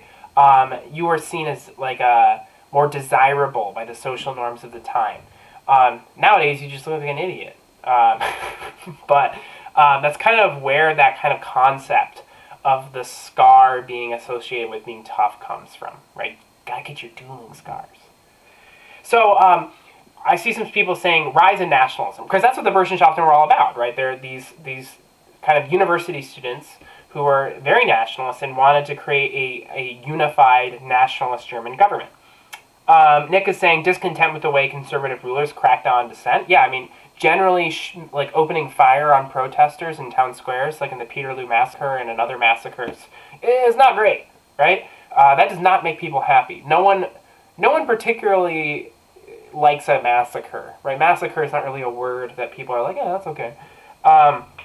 You had a lot of people who were sort of jealous of the conditions happening in Britain, where there was more press freedom. A lot of monarchies weren't working directly with the people, right? Danny's saying people constantly suffered. There was lots of poverty. If you're familiar with the play Les Mis, right? France, by 1830, it was starting to see the Industrial Revolution changing society, right? You start to see the beginning of factories, right? You start to see the beginning of kind of industrialized labor, and there is no rules, right? This is total wild, wild west.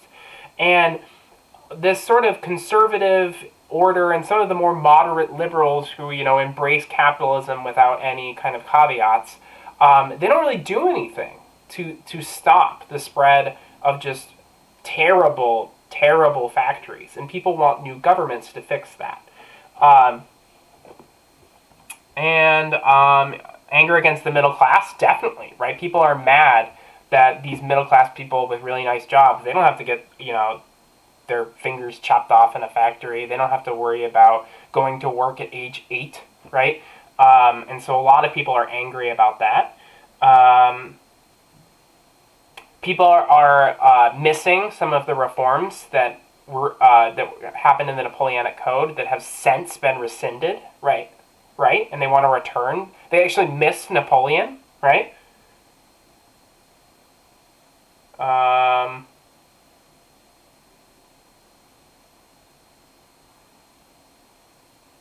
you hear the people sing. It is the music of people who will not be slaves again. Exactly. Yeah, you guys get it. Right. So what are some of the ways that 1848 is or is not a turning point? Like, let's think about what are some of the failures of 1848 and what are some of the successes of 1848? Because it's got a little bit of both, right? A lot of times historians give it a bad rep, right? It's known for its failures. But let's kind of, we can get both in here. We can see some ways in which 1848 did make some positive changes, in some ways 1848 did not change anything at all.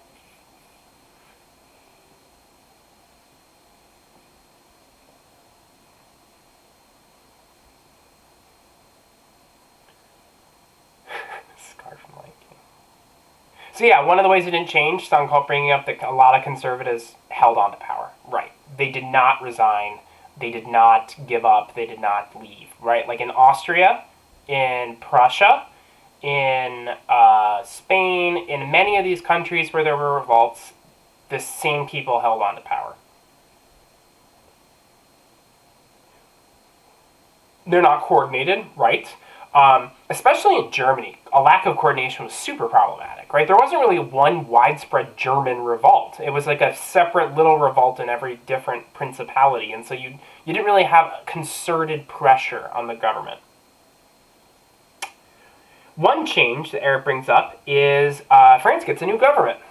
But one of the problems with that change is that government doesn't live up to its promise, right? It's not actually a successful republic. The French Second Republic lasts 4 years before Napoleon III takes over as emperor. Right? The Italian Revolution fails, right? Mazzini and his boy Giuseppe Garibaldi, they take over Rome, but then the French kick them out, right? And they realized that a liberal movement to free the peoples wasn't going to be as successful, and they needed whatever worked. And they went with Cavour's much more, as Mazzini saw it, kind of lame and slow, conservative method of going to war here or there, or, trading political favors. Hey, let's trade the city of Nice for, the territory of this or the territory of that, right? It's much more politicking was the new approach of Italian unification. Right? The second thing is you start to see a change in political allegiances. I'm really glad that Nick brought this up. Nationalists and conservatives actually start to coalesce into one group, right? And liberals, which previously had worked closely with nationalists, right, in places like Poland, in places like France, in places like Russia, in places like Greece, now see themselves on opposite ends of the political spectrum. Nowadays, when we think of nationalism, we think of right-wing politics, right? And that didn't used to be the case, right? Nationalism used to be associated with Napoleon and left-wing politics. It is in the wake of 1848 that that change happens, right? Because the liberal nature of 1848 is not successful, you start to see conservatives realize that the old ways of doing things with nobles and kings it's just not going to work, right? And so conservatives adapt, and they essentially adopt a lot of the kind of nationalist stances, right? And they sort of evolve, and you kind of get this modern conservative nationalist coalition. And you get people like Bismarck, right, who's both a conservative and a nationalist. You get people like Cavour, who's a conservative and a nationalist. You get people like, even in Britain and in France, you get conservative nationalists, right? I mean, to an extent, Napoleon III is even a conservative and a nationalist. Right, realpolitik, right, to please citizens regardless of your beliefs.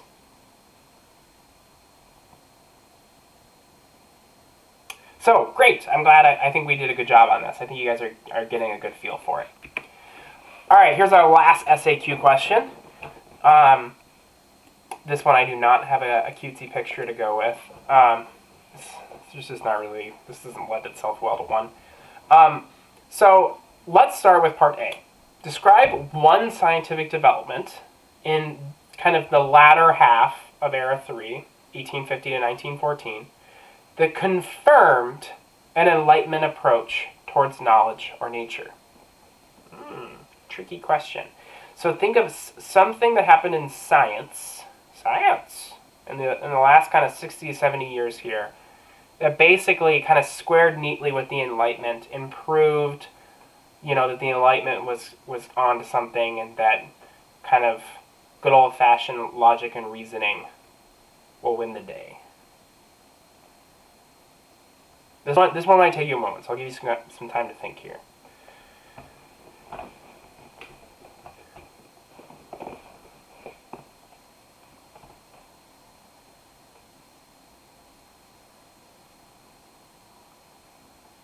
Science.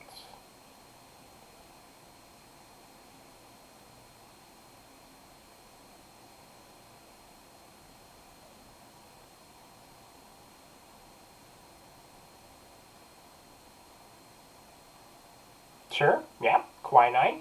You could see this being a kind of a continuity of the Enlightenment belief in biology and scientific approaches to medicine. Sure. Yeah, Darwin and evolution is a really interesting one.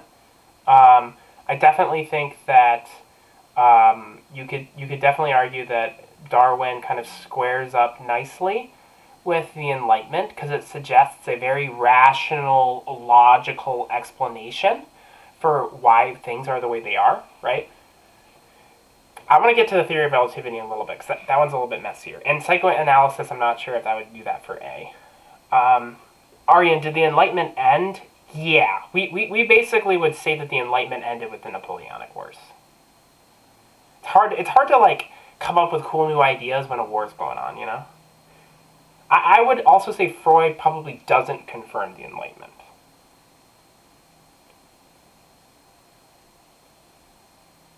So what are some other, like, cool developments in science that are very rational, logical? Because remember, the Enlightenment's all about rational, logical thinking.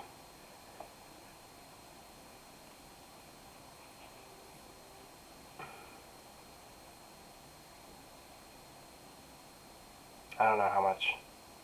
Plants. I like Jenny just being like, plants. I like plants. Pasteurization. Yeah, sure. Pasteurization is a great example of, like, a cool new development that, showed the powers and wonders of science. So let's move on to B maybe. And it might be, I think A, you might actually better understand the answers to A if you understand the answer to B, because A and B are kind of opposites of one another, right? So what, for example, is an example of how something from 1850 to 1914 undermines or contradicts the Enlightenment understanding of knowledge? So if the Enlightenment is all about logic and reasoning and things making sense, what's an example of scientific developments that perhaps run in the face of logic, run in the face of scientific reasoning, don't seem perfectly rational?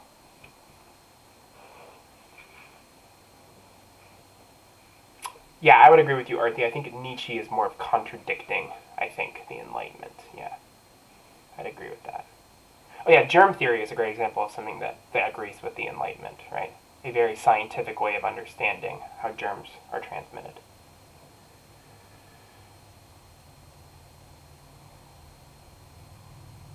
I'm not entirely sold that social Darwinism contradicts reason. And I know let me explain.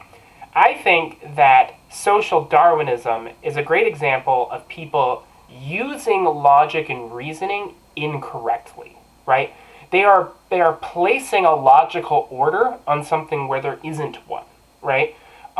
They're saying that there's a hierarchy of races because hierarchies are logical and make sense and can be seen in other places in nature, like how in evolution, right, we have families that there are hierarchies. So according to the theory of evolution, that kind of general concept makes sense. So in my opinion, social Darwinists they would argue that they're being logical, and in some kinds of ways, they're making sense, I guess, but they're wrong, right? It turns out that not everything is the way they think it is, right? There are, like, it's just, that's not how race works. They're trying to create some sort of order or hierarchy to the superiority of races that doesn't exist. So if anything, that's more like they're looking for logic and reasoning when there isn't any.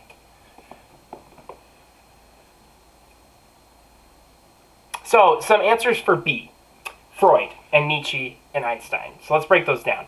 Theory of relativity, right? The word relativity suggests that everything's relative, right? This idea that universal laws and the laws of physics change depending on your frame of reference is pretty nutty. And that kind of throws Newton out the window. When it comes to consciousness, right, a lot of Enlightenment thinkers, like Kant, basically believe that people are perfectly rational. Kant argued that morality is literally logical. Like, there are always morally right answers to things. Kant actually believed that in ethics, you can always come to a right answer.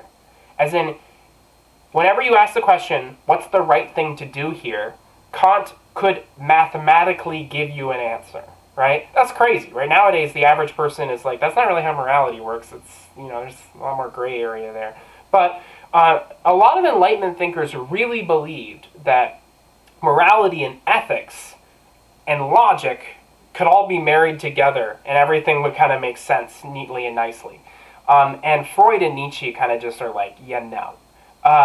We have people like Nietzsche arguing that kind of ethics is totally subjective, right? Nietzsche doesn't even believe in ethics, right? He writes a book called Beyond Good and Evil that's all about that. You start to see that people like Freud argues that no one is actually rational anyways, right? Freud argues that we all have a kind of irrational subconscious, our id, in the back of our head.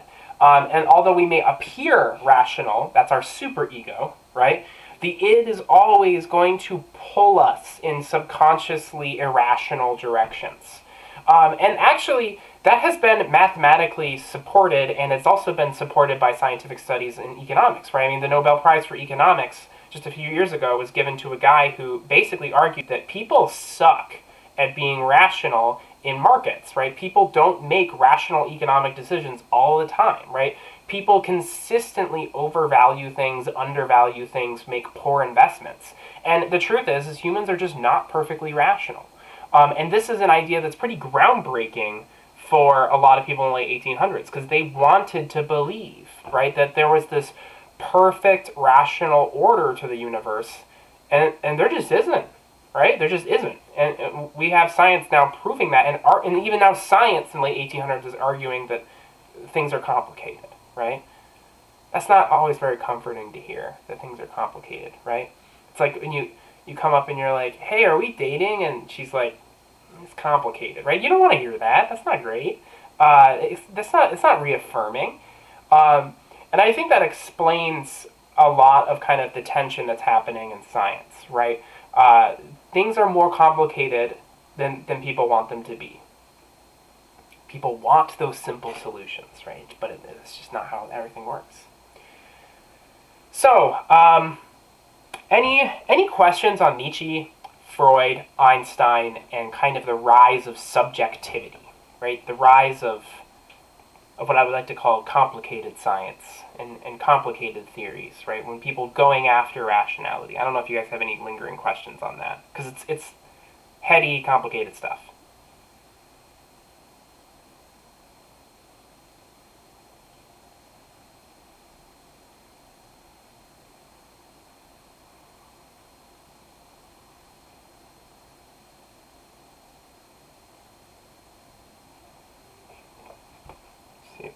Sometimes my chat doesn't update as fast, or something like that, I don't know.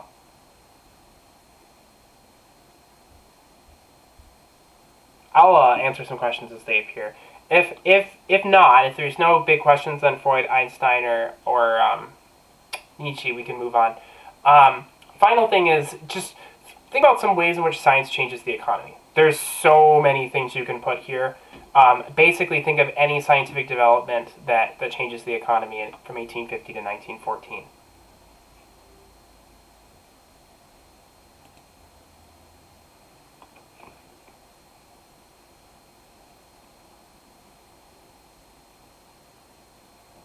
Okay, I can answer some questions in the chat. Oh, the live stream is behind. Got it. Yeah, that makes sense. It's like 30 seconds behind or something.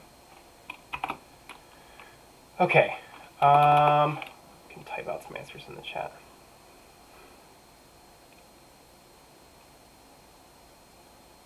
So, yeah, Comte and positivism is basically a lot like the Enlightenment, right? It's basically believing that science can find answers for everything, and science can solve everyone's problems.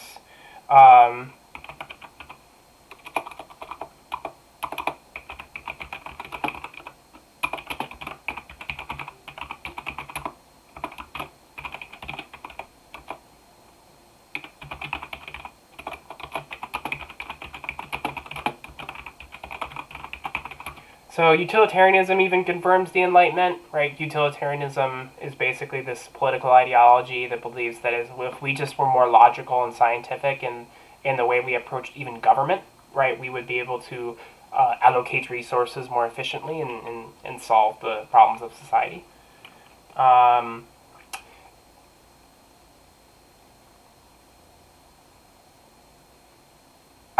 would say that any scientific development that produces a thing, or it produces a solution or an answer, generally supports the idea of the Enlightenment, right? That science can provide answers and solve problems. Where what's happening with Einstein, Freud, and Nietzsche is they're arguing basically that some things are not logical, right? We cannot arrive at answers for everything, right? You have people like Heisenberg with his uncertainty principle literally saying that we cannot get scientific measurements of both of these things, right? You can either know the position of an electron or its momentum, you can never know both. And so it's mostly everything that provides an answer, if you will, confirms this idea of the Enlightenment, right? Well, everything that basically says we cannot find answers because science does not really work the way you would want it to here, kind of contradicts the Enlightenment. Because the Enlightenment would argue that we can rationally do everything, right? But what happens in the late 1800s and early 1900s is people are like, you can't use rationalism and logic for everything. Some things are just really outside the realm of human understanding. So, ways that scientific developments change the economies. You guys already mentioned a few, right? Pasteurization, right? Milk is now, milkmen, right? Commonly for sale. Some of you mentioned steamboats. Yeah, steamboats for transport, definitely. Steamboats are invented in this time period. Quinine, right, that was already mentioned earlier. That makes it possible to colonize Africa, or sub-Saharan Africa. Some call it saying new machine guns, right? That definitely allows Europeans to conquer some of these foreign countries. Big one is electricity. Surprised no one said that yet. But yeah, the kind of commercialization of electricity, right? I mean, obviously people were familiar with electricity before the 1800s, but they weren't really ever harnessing it or using it, right? But thanks to Newton and Tesla, you have all these cities, powered with electric lighting and electric devices, yada, yada, yada. Sanitation, definitely, Jordan. Yeah, that has a huge effect on the economy. All of a sudden, people are applying germ theory and applying kind of the concept of public health. And this is drastically changing mortality rates. If you look at child mortality rates in Europe between 1850 and 1900, it's insane, right? In 1850, people are dying so fast of so many preventable diseases and so many preventable deaths. By 1900, right, medicine's doing some pretty cool stuff. if you get an infection, they can cure it, right? In World War I, all of a sudden, if you're shot and a wound gets infected, they actually have a disinfectant you can put on your wound, right? All of a sudden, medicine has figured out ways to, give C-sections to women, right? Cesarean sections start to become common by the late 1800s and early 1900s, right? And so we see this huge drop in deaths in medicine and public health and sanitation and all that good stuff.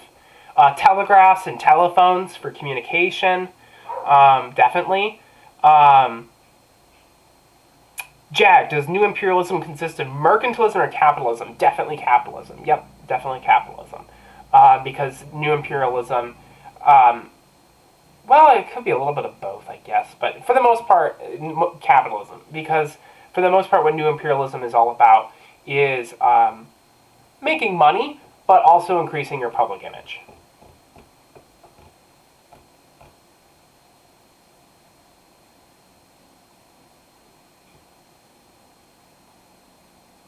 I saw a couple questions about what the heck is Nietzsche, or what's Nietzsche all about. I saw Danny asking that, and I saw Pranav asking that, and even Laura and Lucy were sort of asking about that, like who's this Nietzsche guy? So let me kind of go back and review Nietzsche for a second. So Friedrich Nietzsche is this German philosopher, right? And he is basically arguing that he really has a lot of problems with Immanuel Kant, right?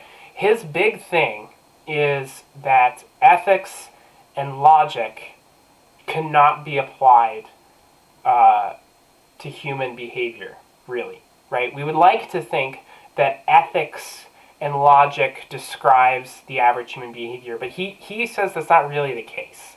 And he thinks that people should be judged on their actions, not by on like some weird ethical code out there. So he believes, first of all, that we shouldn't bother with God because there's no heaven and God is dead, and we shouldn't be worried about our salvation because we're not getting any. He believes, therefore, that the only thing that matters is what you do.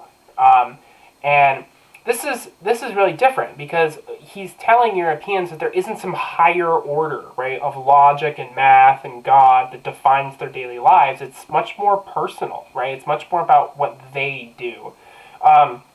Trying to kind of unpack Nietzsche's philosophy in like 5 minutes is really hard. But the kind of big takeaways and the big terms that your textbook brings up, for example, kind of to boil it down and simplify it for you, is he encouraged Europeans to move away from religion, move away from worrying about ethics, moving away from worrying about really just following social norms in general. And he encouraged a lot of people to basically carve their own path and find their own purpose. Which means, really, this encouraged a lot of people to seek more power. Right? This encouraged politicians to seek more political power. This encouraged armies to go to war. This encouraged thinkers to try out new ideas. So Nietzsche was a really big deal because he was encouraging people to kind of don't worry about listening, right? Don't worry about building upon other ideas. Don't worry about, following God or following anyone, right? Carve your own path, right? Laura's saying strength and power, society and religion is weak. Right. Seek your own conclusions for the world. Seek your own answers to everything, right? Where people like Immanuel Kant, they wanted you to be logical, right? What's logic good for, right? If you run the world, but you're not logical, who cares, right? And it's Nietzsche's philosophy that was picked up a lot by, especially Germany, and it was very influential upon some later German regimes, notably Hitler. That's not to say Nietzsche was a Nazi, though. He was not.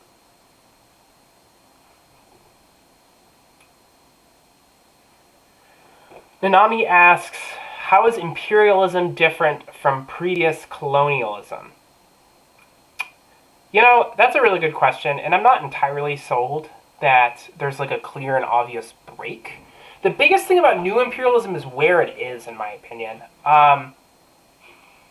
So, old colonialism is largely in the Americas, while new imperialism is taking place in locations that Europe couldn't previously colonize because they just literally did not have the ability to. So like quinine opening up Africa, machine guns and gunboats opening up China and India.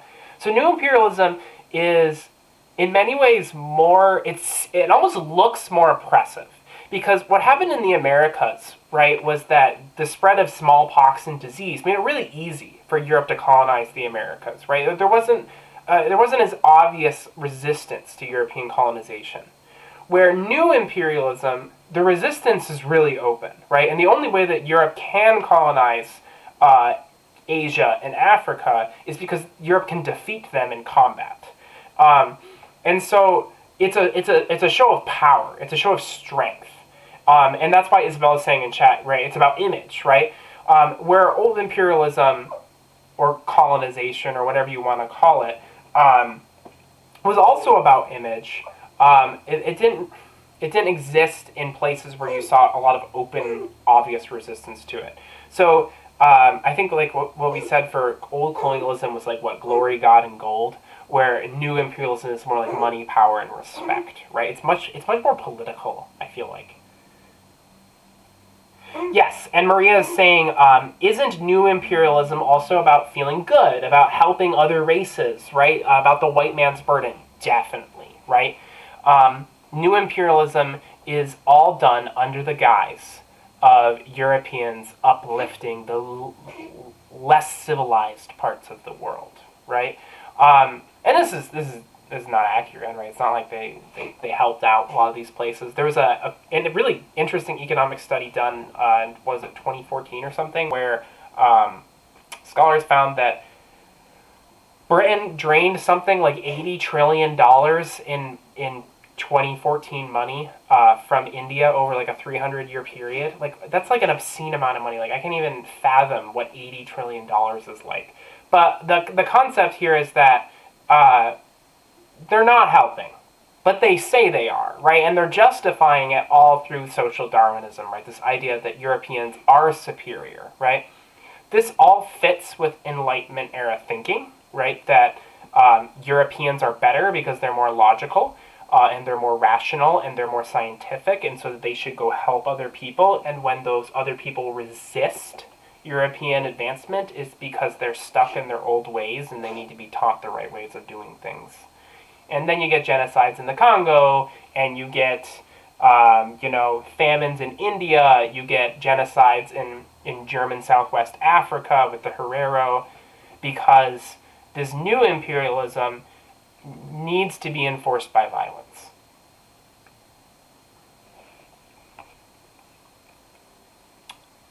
So any other Era 3 questions?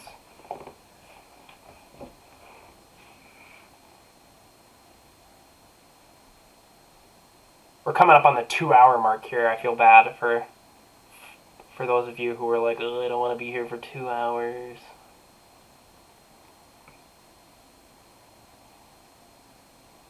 I'm just trying to answer as many questions as I can. When did the world transfer from mercantilism to capitalism? Well, Nathan, it's not that simple, unfortunately. They overlap, right? These are policies, so people can kind of decide to go back to them if they want to. It's not really like a historical trend, I guess, as much so it is policy decisions being made. So it's never clear, right? There are still people who are highly influenced by mercantilist approaches of the economy, right? But for the most part, we start to see a transition where a lot of people are giving up mercantilist policies in the late 1700s, early 1800s. In the wake of Adam Smith's Wealth of Nations, he argues very clearly, right, that mercantilism is economically flawed, which it is. And that free trade, in the end, will produce for your country more money than high tariffs and mercantilism will. That's not to say everyone listened to Adam Smith. Many people still don't listen to Adam Smith. But the general concept of capitalism, right, is that trade makes people better off because wealth is determined from utility, right? That's a huge concept that comes out of the Wealth of Nations, right? This idea that wealth is not just gold and coin, right? It's GDP, it's products, it's utility. Where mercantilists think of wealth as gold, right? They think of wealth as money, as specie, as your book calls it, or bullion, right? And for mercantilists, therefore, trade, anytime you give away money for a product, you're losing money, which isn't really how we think about it nowadays. It's not really how econ works. So we start to see people kind of adapt and change their views on mercantilism versus capitalism after Adam Smith kind of clears up a lot of that. But that's not to say that everyone just leaves tariffs behind and everyone just embraces free trade overnight. They're all over the world. We have governments that have tariffs. We have governments that restrict trade in some ways. So it's just an ongoing conflict, but we kind of tend to think that capitalism has been the dominant trend since the 1700s. Arthi asking, was Romanticism most in line with nationalism? I think so. That's not to say that there were not liberal romantics, quite common in France, or conservative romantics, quite common in England and in Germany. Romanticism is just the celebration of the medieval era, of nature, of art, of beauty. It's all very emotional, and it very much was rejecting the cold rationality and logic of the Enlightenment, right? But it turns out that the political ideology that also most deeply rejects the Enlightenment is nationalism. So it's kind of a perfect fit, really, for romanticists and nationalists to kind of be together. Because both of them really reject that the state should be a logical identity. Romanticists and nationalists would largely agree that the most important elements that bind the state are the non-rational elements, right? Things like language and culture, things that are kind of hard to define. It's not constitutions or principles of liberty that should bind your nation. It should be who you are, right? And America, notice that America is not founded on those romantic and nationalist principles, right? America is very much so founded on Enlightenment era cold rational thinking, right? We celebrate core democratic values, right? In civics class, you don't learn about core American cultural values, right? Like, we all here must eat hot dogs and speak English, right? No, Americans, historically have celebrated those democratic values, and romantic nationalists not so much. So we start to see states that are actually built on culture, right? Like in Germany and Italy and even in France, right? There's a much more intense appreciation of their historical culture. And we get a lot of that from romantic nationalism. What's the difference between conservative nationalism and liberal nationalism? Yeah, so liberal nationalism, I would say, think Napoleon, right? Think nationalism as a way out of monarchy, right? Liberals and nationalists were friends early on because they had a common enemy in monarchy. So nationalists and liberals largely wanted the same things. They wanted to have a state that was run by the people, whether it be democratically or not. Once governments started to have more participation, that's when you see that split happen. In the wake of 1848, when you have all these new governments that are, agreeing to have a constitution of some kind, a lot of liberals and nationalists then start to diverge, right? And their goals start to get a little bit different.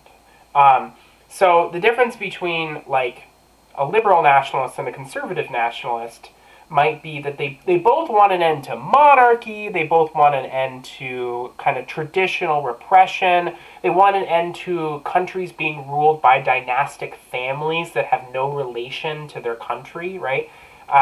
Like, I can't tell you how many times in European history, right, they have to bring in a king from another country so it meets the hereditary bloodline. For nationalists, that's, like, dumb, right? Right, England, when George I came over, he didn't even know English because he was born and raised in Germany, right? And he's the king of England and he doesn't know how to speak English, right? When Catherine the Great was, German and came over to Russia, you had Italian kings and queens in France, right? Those are the kinds of things that conservative nationalists have huge issues with, right? They want to see a government by the people, for the people, that reflects their country, but that doesn't necessarily need to be that democratic, right?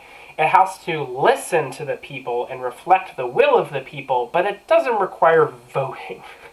So the difference between liberal and conservative nationalism, right, is largely to do with they want a country run by the people, but whether it has to be through a democratic system or whether not that democratic, that's where the kind of split is.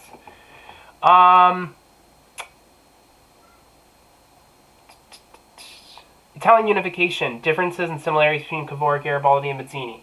Mazzini is this very liberal democratic guy. He wants a republic. He actually originally envisioned a government that was very similar to America, but here's where things get weird. He wanted the Pope to be president. Very strange.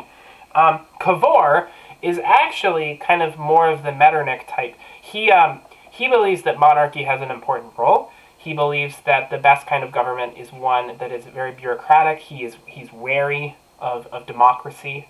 Garibaldi, on the other hand, he doesn't really necessarily care what the government is as long as it's Italian and only Italian, right? He's a very fierce nationalist. So this is why one thing that they end up kind of settling on is they let Vittorio Emanuele be the king of Italy, right? That's not what Mazzini wanted, but he is Italian, so Garibaldi bought into it, and Cavour was sort of comfortable with it. They all kind of had nationalism in common, is what I would say, but they differed to the degree in which they were conservative or liberal. Ginny asking, did competition between nations and imperialism with China and the Congo and such cause tension that would be part of the reason World War I sort of exploded? Yes. There was a lot of anger in Germany in particular about the amount of colonies Britain and France had. In your textbook, it talks about like the Rif War in Morocco or the Moroccan crisis. These are great examples of Germany just being super upset that they didn't have as many colonies as everyone else. The Moroccan crisis, in brief, basically, is that the Germans wanted a bit of Morocco, right? And so they sent like gunships over to basically take a part of Morocco, but they didn't really send enough, and it just turned into this huge national scandal because they thought Britain was going to back them up, and then they didn't, and yada yada yada. But the whole point is that Germany is very, very angry that despite having a much larger GDP than France, and on the eve of World War I, really having a bigger, faster-growing economy and population than Britain, it's not represented on the world stage in terms of colonies as much, right? Germany was very late to colonization, and so definitely imperialism encouraged competition and tension, especially between Germany, France, and Germany and Britain. Arthi asking, why is Smith's econ conservative economics? Does it have anything to do with political ideology? Oh, you're going to hate my answer to this because the answer is yes and no. So it is called conservative economics. You're totally right. The problem is this word conservative, right, and liberal. The definitions change. Nowadays, Smith's economics are considered conservative. At the time they came out, they were quite liberal, right? Smith was arguing, right, that individuals should basically be free of restrictions, and the government should back out of the economy and not have a big role in the economy. Anytime you're asking the government to back out and you're giving more freedoms and agency to people, this is like very liberal sounding. So, in fact, some people even call Smith's economics classical liberal economics, as opposed to just conservative economics. So a classical liberal would be nowadays what we would call like a libertarian, if that helps. And nowadays, libertarians are seen as kind of in the fold of the conservative kind of movement in America, right? Because nowadays, the libertarian kind of roots of Smith and capitalism are old, right? And for people that want to keep them around, they would be in the business of then conserving. The reason for this change is in the mid-1800s, there's this dude named Marx, right? And when Marx is suggesting socialism, socialism is then the new economic thought on the block. And all of a sudden, liberalism and economic liberalism of Adam Smith is now the new conservative economics, because it's the older, more traditional form at this point. Despite being new only 70 years prior, it is now, by the mid-1800s, the old man economics. So this is why nowadays there's sort of, in economics, conservative economics is associated more with Smith and some of these older economists, which back then were very liberal, because it's all happening in the lens of socialism and social democracy and kind of Keynesian economics of the early 1900s, encouraging more economic activism, right? Encouraging governments to take a larger role in the economy, which Smith was very much so against. I don't know if that answers your question. It's a long-winded explanation, I guess, but I hope that helps. To what extent does the League of Nations bear similarity to the Congress of Vienna? Was one more successful than the other? Well, I don't think you'll be asked that on the AP test. You're not going to have to talk about the League of Nations on the AP test. Also, you're not in AP anymore, Sean Mook. But to answer your question, I don't know if that's Sean Mook or not. I feel like it probably is. To answer your question, to what extent does the League of Nations bear similarity to the Congress of Vienna? I would say the Congress of Vienna is more successful because it doesn't cause World War II. The League of Nations and Congress of Vienna both include a bunch of parties meeting together. What, sadly, the Congress of Vienna did include, and what the League of Nations didn't, was a delegation from the chief loser of the war. Perhaps in like a twist of fate in history, Russia was very belligerent during the Congress of Vienna, and the Russians were actually very much so threatening the Prussians and the Austrians with invasion in the midst of the Congress of Vienna. And they were so worried about, Russia dominating political affairs in Europe that they actually invited a delegation from France, and in hope that the threat of France going back to war with Russia might scare the Russian Tsar into his sensibilities. And it worked. So next thing you know, at the Congress of Vienna, there's 5 people at the table, and France is there. That never happened in the Treaty of Versailles, right? There was never a point where France threatened to invade Italy or Britain, and then they were like, well, crap, we're going to bring Germany into this now to kind of like counteract that. What ended up happening in the what ended up happening in the Treaty of Versailles is they did not bring in Germany, and the decision to punish Germany so heavily, combined with a growing nationalist movement in Germany and the Great Depression, enables Hitler. Isn't liberalism split between left and right like the political compass, split between left and right? Sort of. There's a lot of talk about like political compasses and everything. In my opinion, liberals are sort of in the center, and libertarians are just ever so lightly to the right of liberals. And then like social democrats are just to the left of liberals, and then conservatives are to the right of libertarians. But it's all very confusing nowadays. I think at this point, it's best just to do things on a policy-by-policy basis, because the whole kind of right-left compass thing always ends up oversimplifying everything. What is the best old European power? Obviously, the Polish-Lithuanian Commonwealth, the only European government that actually legally protected Jews. Definitely that one. Okay, do I have a guest? I have a visitor? Okay, I have a visitor, guys, and it's my dog. Okay. So, I'm going to sign off in a second here, but before I do, I wanted to give everyone a wave from the pup. So, Luna, wave to the peeps who are reviewing. Good. Okay. Let's get a wave in here. Oh, yep. You're not really looking at the... There you go. Oh, nope, you're distracted by the cat in the background. Oh, okay. Okay. Well, if you guys have any other questions on content, shoot me an email, ask me on Schoology. I'll be more than happy to help. And I'll see you guys tomorrow. We'll be talking about writing and preparing for the DBQs. Sound good? Cool. All right, so I'll see you guys then. Take care. Shoot me any extra questions you have, and I'll try to answer them. See you all tomorrow. Bye, everybody.